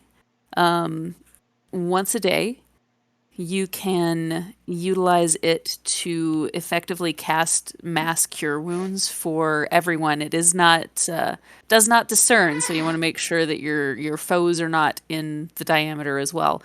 But everyone within a 10-foot diameter would get the benefit of a mass cure wounds. Does Identify also find curses? I think so. Depends on the curse, depends on the item. Okay. Most of the time, no. Okay. So yeah, that's what you get though. Like it does give you, it's not just, I'm sorry, I had this written down and just saw it. It is actually twice as powerful as the cure wounds. So you would roll as though you had rolled cure wounds and it would do twice as much. So it says you learn whether any spells are affecting the item and what they are. Okay. Would that include a curse? No. No. Generally not. Yeah, because it's almost more like the spell is Yeah, I contained. would say like if it was innately like a cursed item, that you probably wouldn't. But if like someone had like specifically cast a curse on it, that would Okay. maybe be something. But it just like it would just depend on the item, I suppose. Yeah. Yeah. So yeah, that is what that is. It does require attunement. Yeah, I got Stone of Healing, Mass Cure Wounds once a day with a 10-foot radius. Yes, good deal. Mass cure wounds times 2, if you will, but still once a day. Sure. Because you're going to double that healing number. Do you have to be a magic user, or is this just a thing that you can just activate as a non-magic user? You can activate this as a non-magic user, yeah. You just have to be attuned to it. Yep. I mean, I've had this thing in my mouth for a very long amounts of time. Is there any way to be any more attuned to something? That's fair. That's fair. That does eat one of your attunement slots, and that's one of the downsides. But you have been, yeah, you have suckled the gold paint off of the rock. So, if you want to, like, and it does kind of, it does think it's your rock now. So I remember that from the last one. Like, it feels like it wants to be yours. So I'm going to say by this point, you've kept close enough grip on it that you're attuned to it now. So what is it? It's a fancy rock that could heal us if we were, if all of us were hurt. It could heal all of us. It's not dangerous. It's probably something we need to hold on to. I wouldn't try to sell it unless we were in dire straits. It's a rock. It doesn't. Rocks don't do things like that. Paul, can I have this rock? No, it's my rock. You said you'd give it back. You pinky promised. I'm not You taking did it. pinky promise. Yeah, Eden said. Eden was here. He saw it. You pinky I promised. gave it back to you. Oh, well, what do you give me for it? I really like the rock. I have two super fancy shiny rings. What do I need rings for? Well, they're pretty. And when you put them on your hands and you punch people, it hurts more. No, yeah, your hands. No, it hurts the people you punch. No, have you ever punched somebody with rings on? I have not. It hurts your hands too, so no. This won't hurt your hands. It'll hurt their face. I think you're lying to me. I'm not. I think you're lying to me. You laughed out loud when you were. No, Reagan laughed out loud. Reagan laughed out loud. I think I'd rather the rocks. Besides, I've got some rings. Do you? Yeah, they're in my bag. My gold. Can I pouch. see them? Huh? My gold rings? Are you going to try to keep those too? No. But these are two new rings that you could put in your gold pouch. So, well, I've already got 2 rings in my gold pouch. But you'd have 2 more. That's double the amount of rings. I don't need more rings. I want my rock. It is certainly his rock. Yeah. I just look at Eden and I say, we're all going to die on the battlefield, and his rock is going to be in his backpack. Let me look at the rings. Okay, you want to look at the rings? Look at the rings. You can look at the rings. You pull the rings out? Do I recognize? Hold them up here. Do I recognize Do you promise these rings? to give them back? Pinky promise? Do I recognize? Yeah, if I don't want to keep the rings, I'll give them back. Okay. I will take, let's see, a history, or honestly, a history, a perception, or an insight would be valid. I mean, because I legitimately when I paid attention to putting these rings in my bag. So you didn't pay attention to him. You dropped them in your bag. You took them off the prince's hand and dropped them in your bag. Enough to ask, rather than just putting down 2 random rings. I asked Danny, what kind of rings are they? Oh, that is true. That is true. I would know, and I wrote down exactly what kind of rings they are. Okay, I'm sorry. So honestly, I would also say like take advantage on whichever one of those you choose. All right. So you said history, in Perception history. or Insider perception. Oh yikes! I'm bad at all of these things. if you could make an argument for anything else though, I would be willing to hear it. Not anything that would make sense for Paul. Because Fair enough. everything that would take to know this stuff, he doesn't know. All right. Yeah. All right. It doesn't matter. It's all +0 anyway. So that's a 16. We'll see if I roll better. That's an 18. Okay. I rolled an 18 on. We'll just say perception to look at these rings and be like, Oh yeah. You recognize those. Can I get a deception check? I look in my bag. I look in my coin pouch. If he had done insight, you could have done deception, but he's just looking at your rings.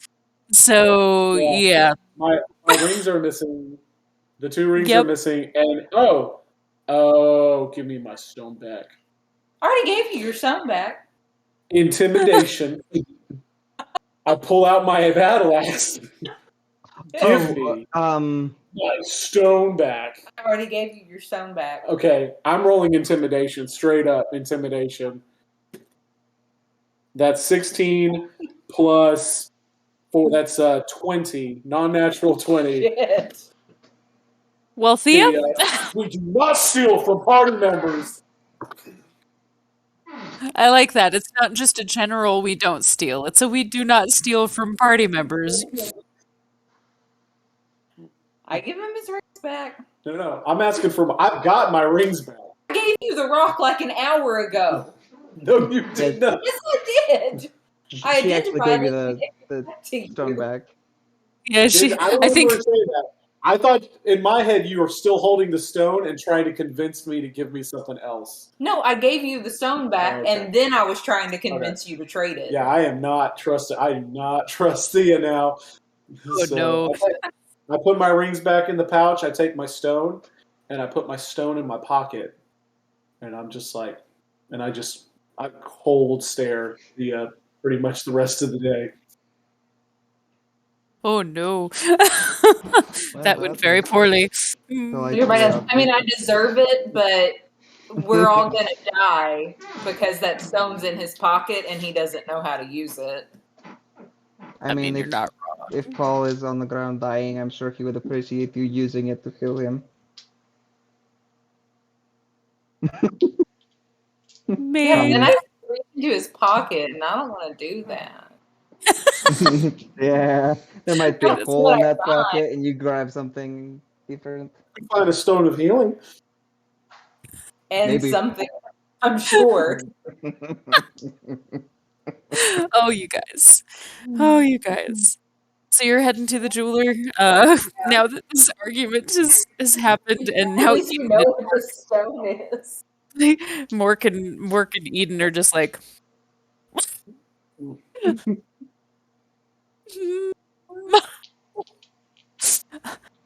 So, are you doing anything specific to find a direction to go?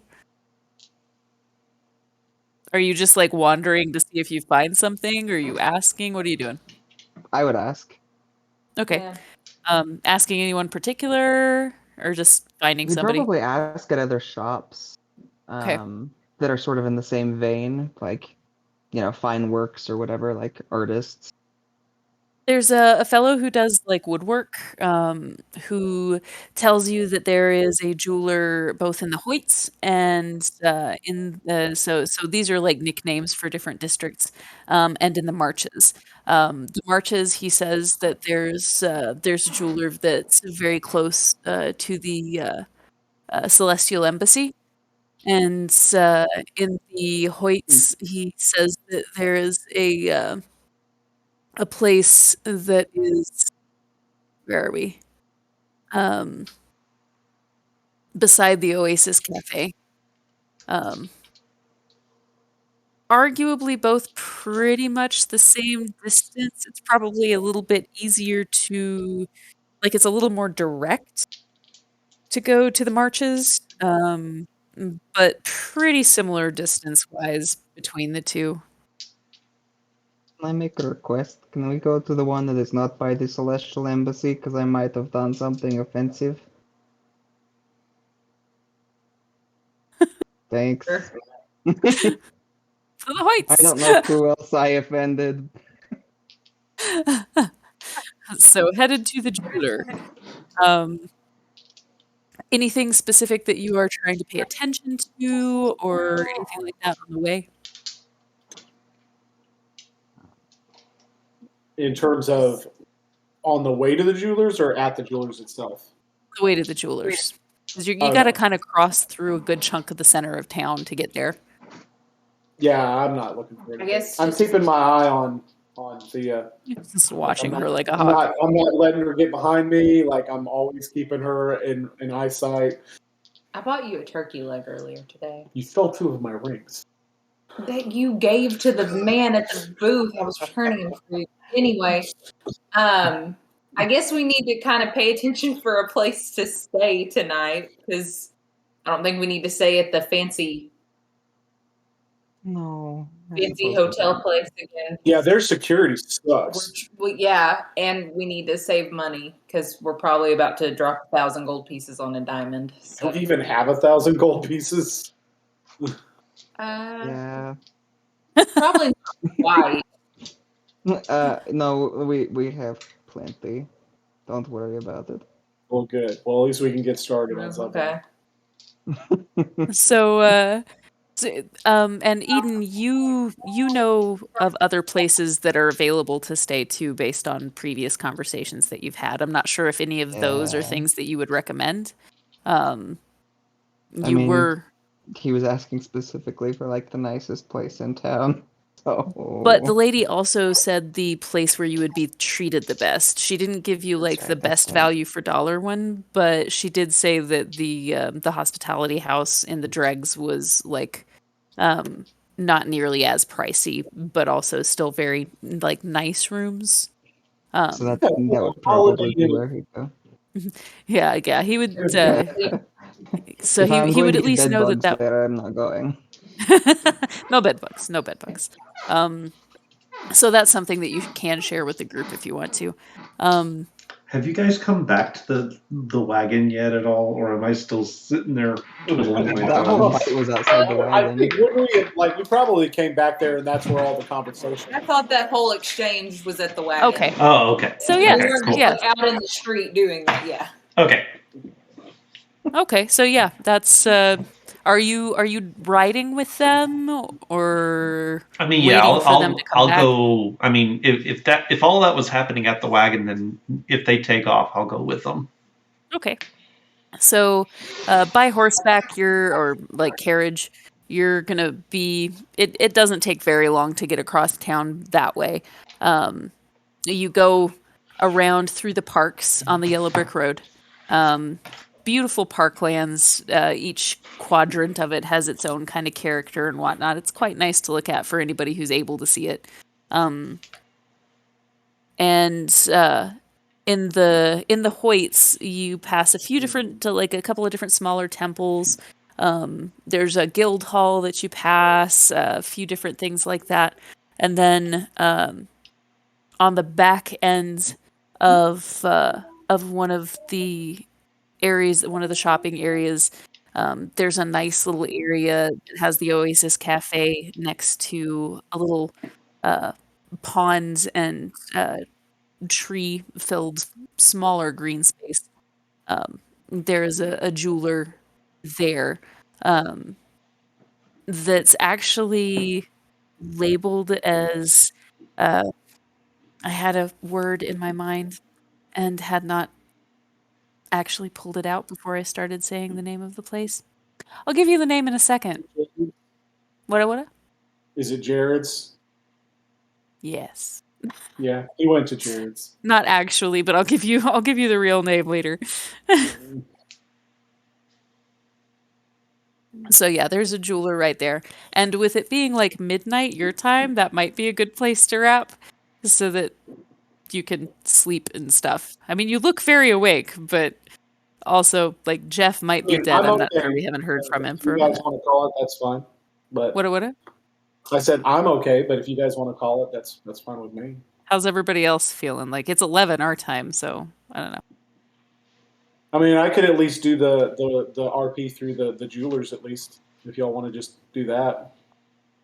That part. How you feeling, Mork? Maybe asleep. He might be asleep. And that's fair. Yeah. Boy. If he pops in, he can say something. So yeah, you get to the jewelers. It's a lovely space. There is a lot of expensive glass stuff, like big glass cases and stuff like that, that have all manner of different stones, metals, all of that sort of thing. This is Glass Breakers Guild all over again. And Don't have enough there's money for this. nope. They're really interesting things. Like each case almost looks like it's inspired by a different like region and a different culture. And then like each case also has like tiers where some of it's like all metalwork, and then the tier above it is all like more semi-precious stones, semi-precious for that area, and then the higher up the case you get, you see more and more valuable things.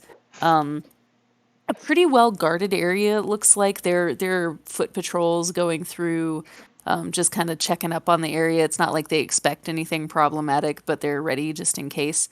And it looks like there are several different like sigils marking the doorway as you go through. And there's a small what's the race? What's the race? Like she's not a gnome. Hopefully. Like a dark dwarf. Durgar? Yeah. Oh, There you go. yeah.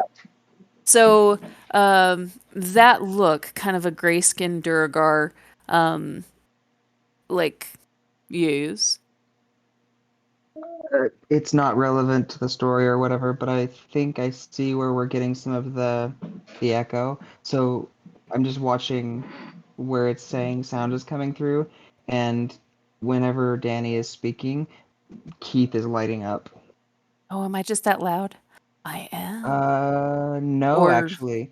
It's anybody speaking, so we're getting an echo through Keith somehow.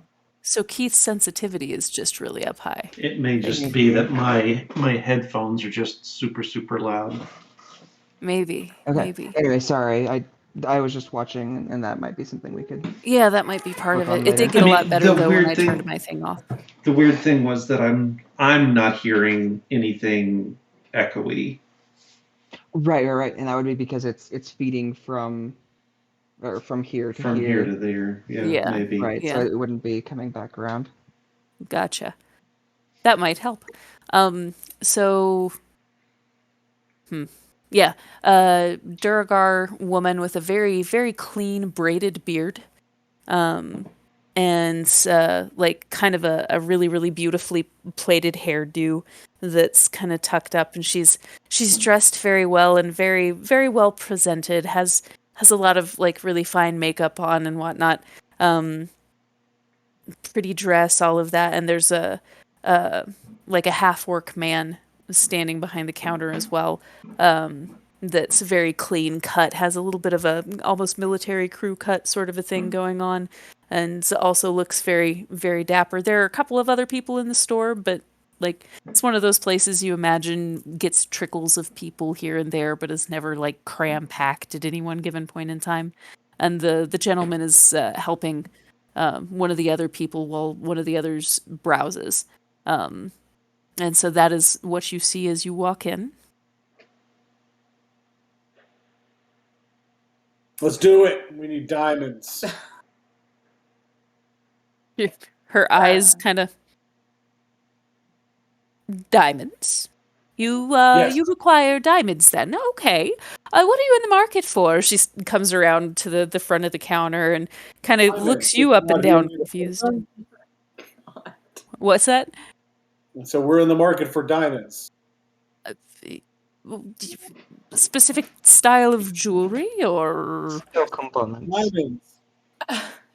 Is there somebody else we can talk to who knows what's going on? Oh my! I hate Paul. Reagan hates Paul so bad. God, like if you were a real person, should be like, you so toxic? No. um, Paul, can I have your help outside with the wagon for a few minutes? Sure. Well, hold on 1 second. No. Right now. Yes, Paul. The others can take care of what we need here. Come on. Sure. Yeah, you need here, and I hand Eden my gold pouch with all my gold and the 2 rings that are in there, and I say, use this. Wait, you should have. I walk away. Already walked away. Oh, never mind. Yeah, no, Yeah. you have 249 gold pieces and the obsidian and the ruby ring to be able to use to purchase the diamond. Right. Uh, Steven thought that you should have 4 rings in there, but I forgot that Teflon has those. Yeah. No, Or you Teflon threw does them back. not. Teflon put them back on the corpse. Right. Yeah. I was trying to trick him, say that he had 2, and I was giving him Right. 2 more.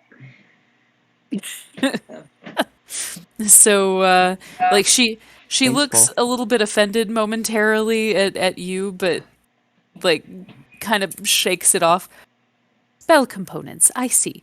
Now we do have a little bit of a markup, but we get that sort occasionally when they're looking for spell components. I should have known, like, the 2 of you look as though you might wear something nice or, be interested in amulets that might be able to do something or another, things of that nature. But you 2 look like what redirect?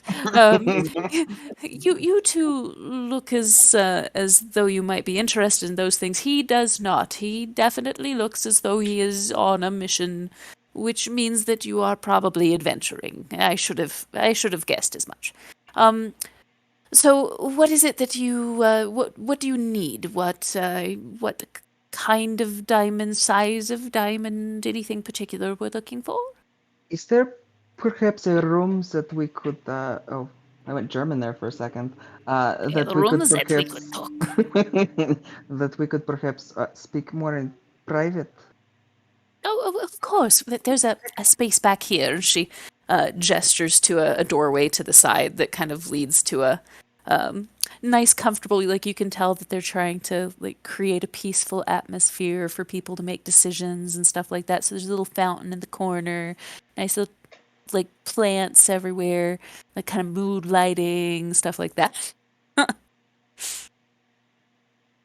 So Eden will find a comfortable place to sit, and he looks really uncomfortable, but he says, "You have heard about the unfortunate business in the capital with the royal family. Oh, I have. It's so tragic. The crown prince needs reviving. We have found Kessa, who has offered to do so, but we need spell components to bring him back with his 2 advisors that were there." Oh, that dear Kessa. Oh, goodness. I see.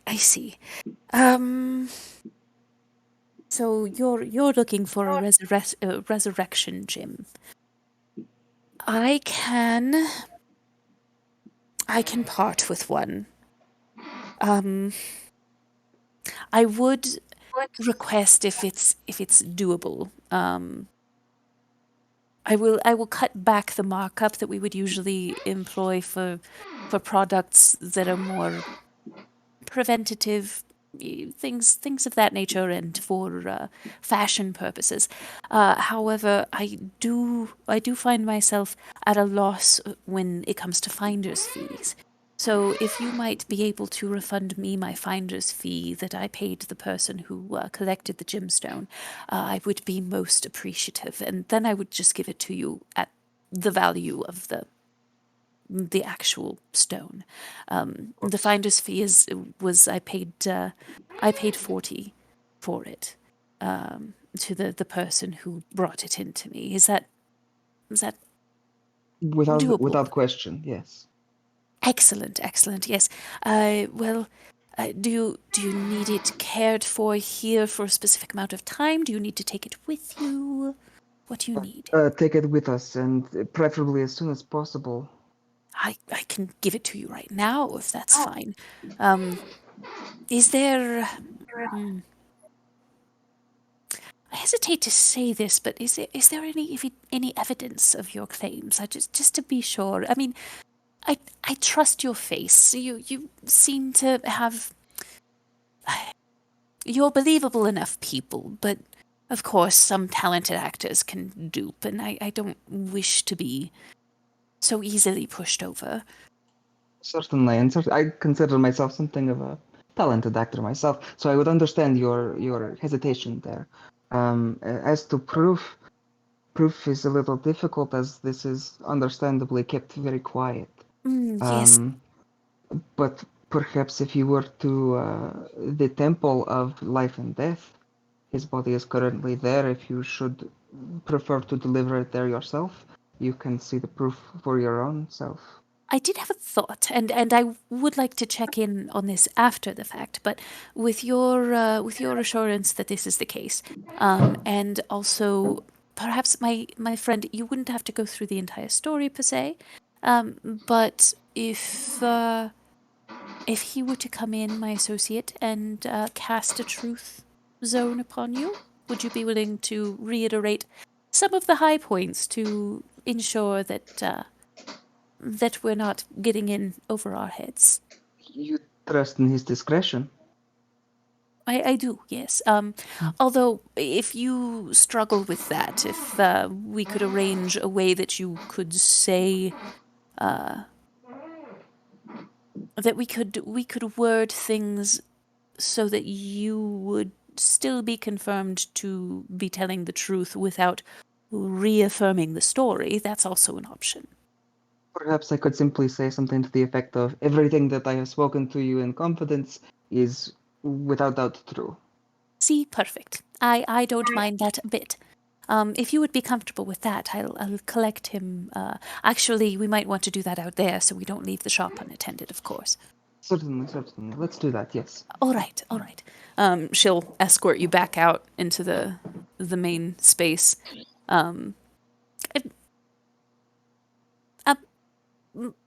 She'll kind of stutter a little bit and try and get a word in really quickly in between his. Could I please borrow you? Yes. All right. Samuel. This is. I'm sorry. What was your name?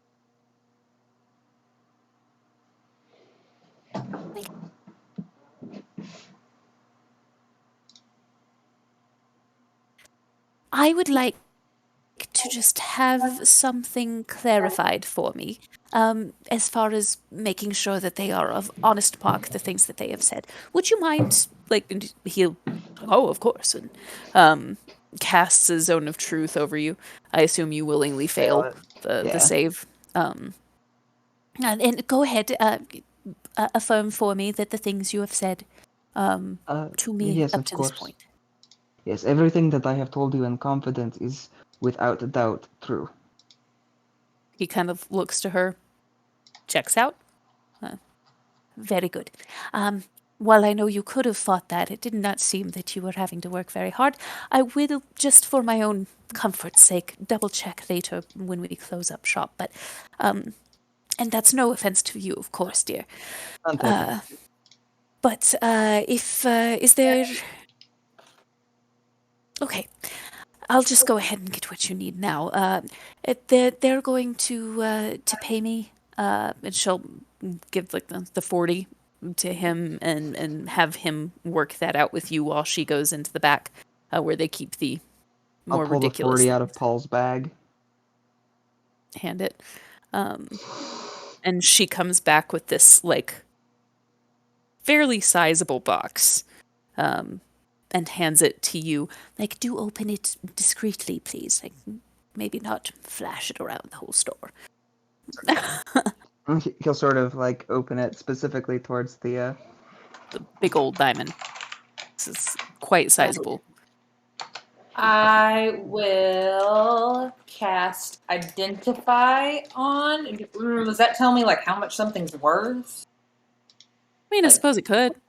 Just to make If sure that the it's spell like component, probably, yeah. Yeah, if it's a spell component, like it would be harder to do on something like craftsman wise or like anything that was crafted, not so much. But if it's like a stone or piece of something for a component, that should be fine. okay.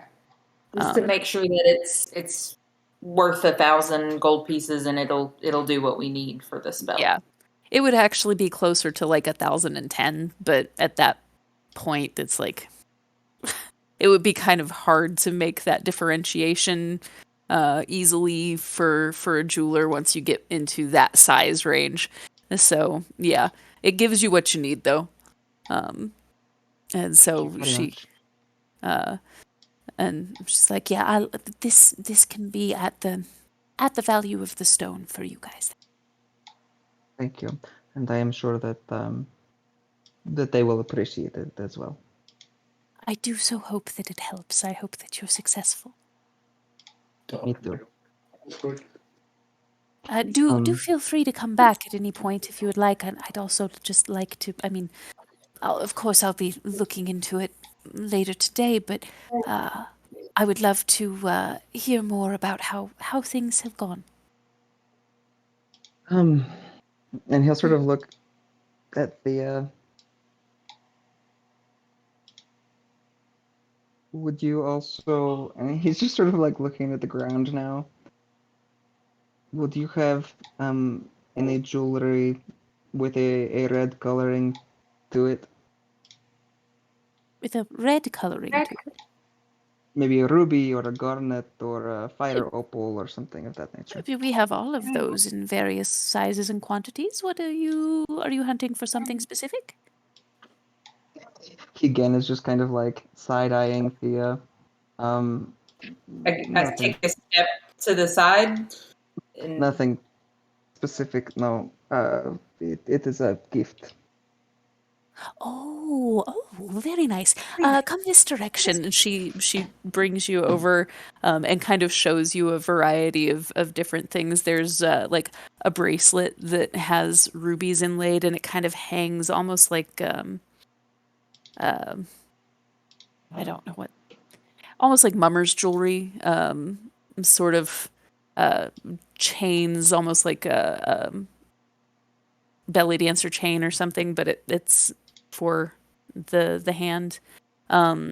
There's a set of earrings that kind of wraps the ears that are kind of speckled with fire opal on the way down, almost like star drops. This one. How much would that be? The earrings. Mhm. That would be. I could part with that pretty easily for, I'd say, 10 gold. Done. And the hand bit as well. So that would be an additional 5. The rubies are not as quite as fine a cut and quality as the others. Perfect. Let's do that. Thank you. All right. She kind of. Oh, would you like this gift wrapped for you then? Sure. Yes, that would be delightful. Thank She you. puts them in really, really like elegant little boxes and whatnot, and like wraps them in these pretty bows and curls the bow and all of that. And it's a pretty quick process. You can tell that she does this a lot, and hands these like perfect boxes to you. Yeah, they immediately go in his bag of holding. Like Just like, nope, don't look at this. Don't look at this. nobody gets to see this. Thank you. I appreciate it. You're so welcome, dear. And Good day. to you as well. Anything for you, Thea? no, we got our diamond. Awesome. How are Yeah. you keeping Paul occupied, Keith? So once we get back out to the wagon, I kind of take him around to the side that's away from, on the other side of the wagon from the shop, so that we can't see into the shop. And I kind of point at one of the wheels and tell him, "Hey, so I need your help a little bit. This one's been a little bit ragged. It's been a little bit lumpy. I think the bearings in there need to be greased. If I can just have you hold up this side of the wagon while I pull it off and grease it and fix it, that would be amazing." He's using you as a Love human this because it gnome keeps all jack. stationary. Yep, pretty much.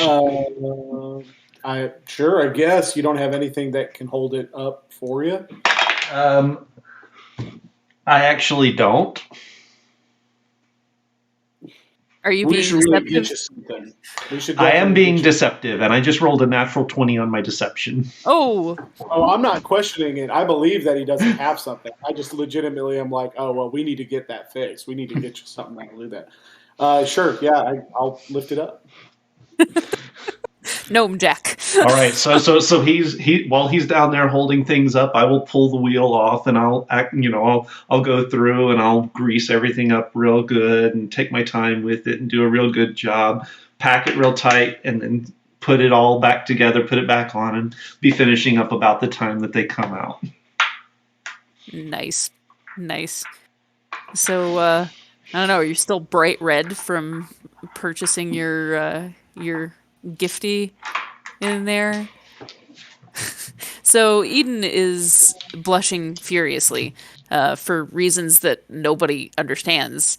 And everybody is starting to load into the cart. Oh, City Paul, Fitty. here's your bag. It only cost us 40 of your gold. I went ahead and paid the rest, so. Okay. We didn't even have to barter with your rings, so congratulations. Oh well. Okay. Thank you. I just appreciate you. I guess we could have used the rings as proof. I just thought about that. Probably. That would have been maybe a good idea, but that could also Yep. look like we had stolen them. So, Yeah. Not able to tell them too. Okay. Yeah. Also true. Although I 'cause imagine, we did. yeah, a little bit. Is it stealing if the person is dead? Yes, actually. Yes, it is. That's probably that's the worst especially kind royal of jewels. stealing, Also, actually. all the time then, because every time he kills somebody, he loots them. Loot the body. Yep. I mean, you're not the only person that does it by any stretch of the imagination, but Yeah. doesn't mean it's So Paul, right. that's just looting. That's just standard adventuring activities. Yeah. Yep. I mean, you're not wrong, but also a little illegal and a lot illegal when it's, crown jewels. Yeah, it's a thing. In Paul's defense, he's using them to bring the prince back to life. That is Yeah. very true. And honestly, if you had done that, probably it would have been fine in this particular instance. But We lost your sound, Dan. Yeah, we lost your Yeah. audio, Danny.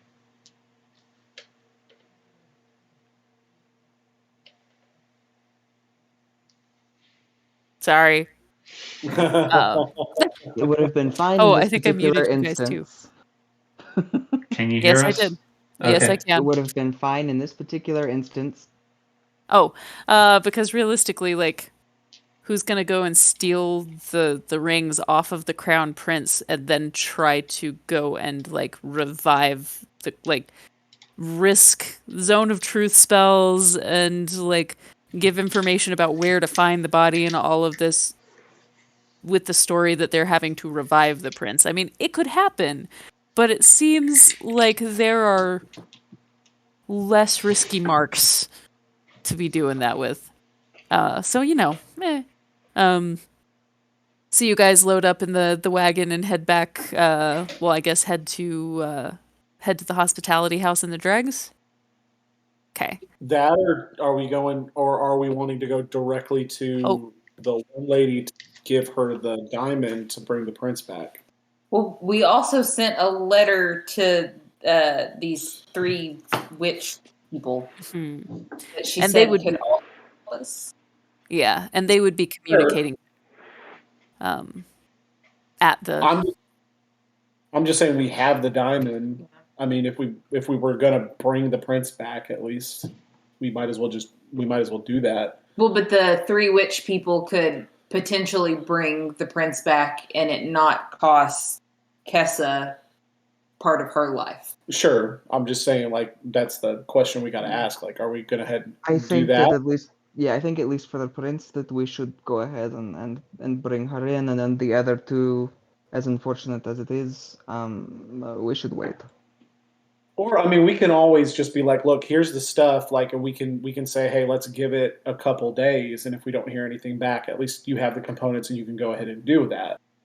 But Right. I think for the prince that time is probably very important, so that we don't have, country in uproar over the death of the entire direct noble family. and this is Jason, not Paul speaking, because Paul would not think about this, but we also want to take into consideration, like, when we bring the prince back, do we need to get like an escort of some kind? Like, are we escorting the prince back to the kingdom? I don't think we've really Like, figured that out yet, and Eden hasn't got that far ahead. I don't know if anybody sure, else has. because we definitely want to have that conversation. Yeah. Because the question is, like, we just spent all this money and put all this work into bringing back to life. Yep. Do we really want to just be like, okay, good job, well, good You're alive luck, again. Have I'll fun. send them with the guidance. Good luck. So, like, and then also, I guess we need to also ask ourselves, as far as the mission goes, was the mission to save the prince, and then Cochet is kind of like a secondary part of that, and is getting him back kind of what we need to do, or is, do we need to keep going after Cochet now that we've got, like, a live prince again? Yeah, and I don't know if you guys were. So I rewatched the last episode, and something that Eden had asked all of you is like, I have to go after Cochet. So would you guys be willing to come? Yeah, no, like, Paul's down for whatever. It's just a case of, like, what's kind of the priority here for us? Like, Sure. do we want to Right. go ahead and take Prince and get the Prince back before we do anything else, and then come back after Cochet, or are we wanting to, like, Well, it's a lot of travel. So if we bring the prince back and we could get word to the palace, and then maybe we just hang out here for long enough for like a royal escort to Yeah. come get him. I mean, alternatively, or we take the prince back, and then we hope that we can get some like royal help with taking down Cochet, because we've or at done what least we get some, asked. like, funding to be able to, like, upgrade some of our stuff to be a little bit more effective against Cochet. Yeah. I mean, but then there's also like, how much power does he gain the longer we wait? So Yeah. There. All of these are valid questions. Sure, but also, to be fair, we don't even know where he is, so we're going to be trying to hunt this guy down, and that's going to take a bunch of time as well. So Mhm. the time factor, I think, is, like, less of a pressing situation as of right now, because we don't know what his goals are. We don't know what he's looking to do. We don't even know where the heck he is. We just have a general idea in what direction he was going. And we do know that he is super powerful and probably kind of above our, current abilities. belt weight, yeah. So definitely need to, like, continue to kind of upgrade. And I don't know about you guys, but as far as, like, what, like, Paul's got, like, he's got a stone of healing, so, and an immovable rod. Yeah, I have a bag of holding. Yeah. So no, like, magical weapons or anything like that. I have so a definitely cart. maybe. Yeah, right. So I don't know. Jason thinks that it might be a good idea to get the prince back and then renegotiate and be like, look, we can go after Cochet, but we need to, like, Like, we need to be prepared for going after Cachet. Yeah. So, Do we get the prince back and then right to the palace and be like, hey, come and get him, and maybe hey, we found your prince. we found your prince. We could also use some supplies. Yeah, well, something like that. So the prince conceivably may have a little bit of intel he can give us because he That's was also- in Cochet's grip for a little while. Conceivably like, wasn't what, a killed week? until Week and a half after he now? was already at Cochet's hideout.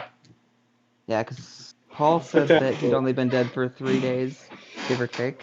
Yeah, so he may actually have information for us. So getting him back, job number one. See what he knows and what he might be willing to authorize is number two. And then from there, figuring out what his disposition needs to be, whether we take the time to escort him back, or if we like act as his bodyguards until actual royal guards can come and get him, or whatever winds up happening. I think that kind of needs to be what we're looking to do. Yeah, I kind of agree. I think that needs to be kind of the primary focus there. So, okay, well, at least we got a tentative plan. Yeah. We got an idea. So, all right. So I guess the plan is, like, at this point then, drop off or take the diamond to the chick, let her know that, hey, we need to go ahead and bring the prince back, and then we've got the stuff going out for the feathered youths. Yeah, for the other two dead. For the other two, and then outside of that, we need to send word to the palace, to the princess or whoever, and just be like, hey, we're here. Prince is alive. We got him. He's not in great shape, but he smells like pickles.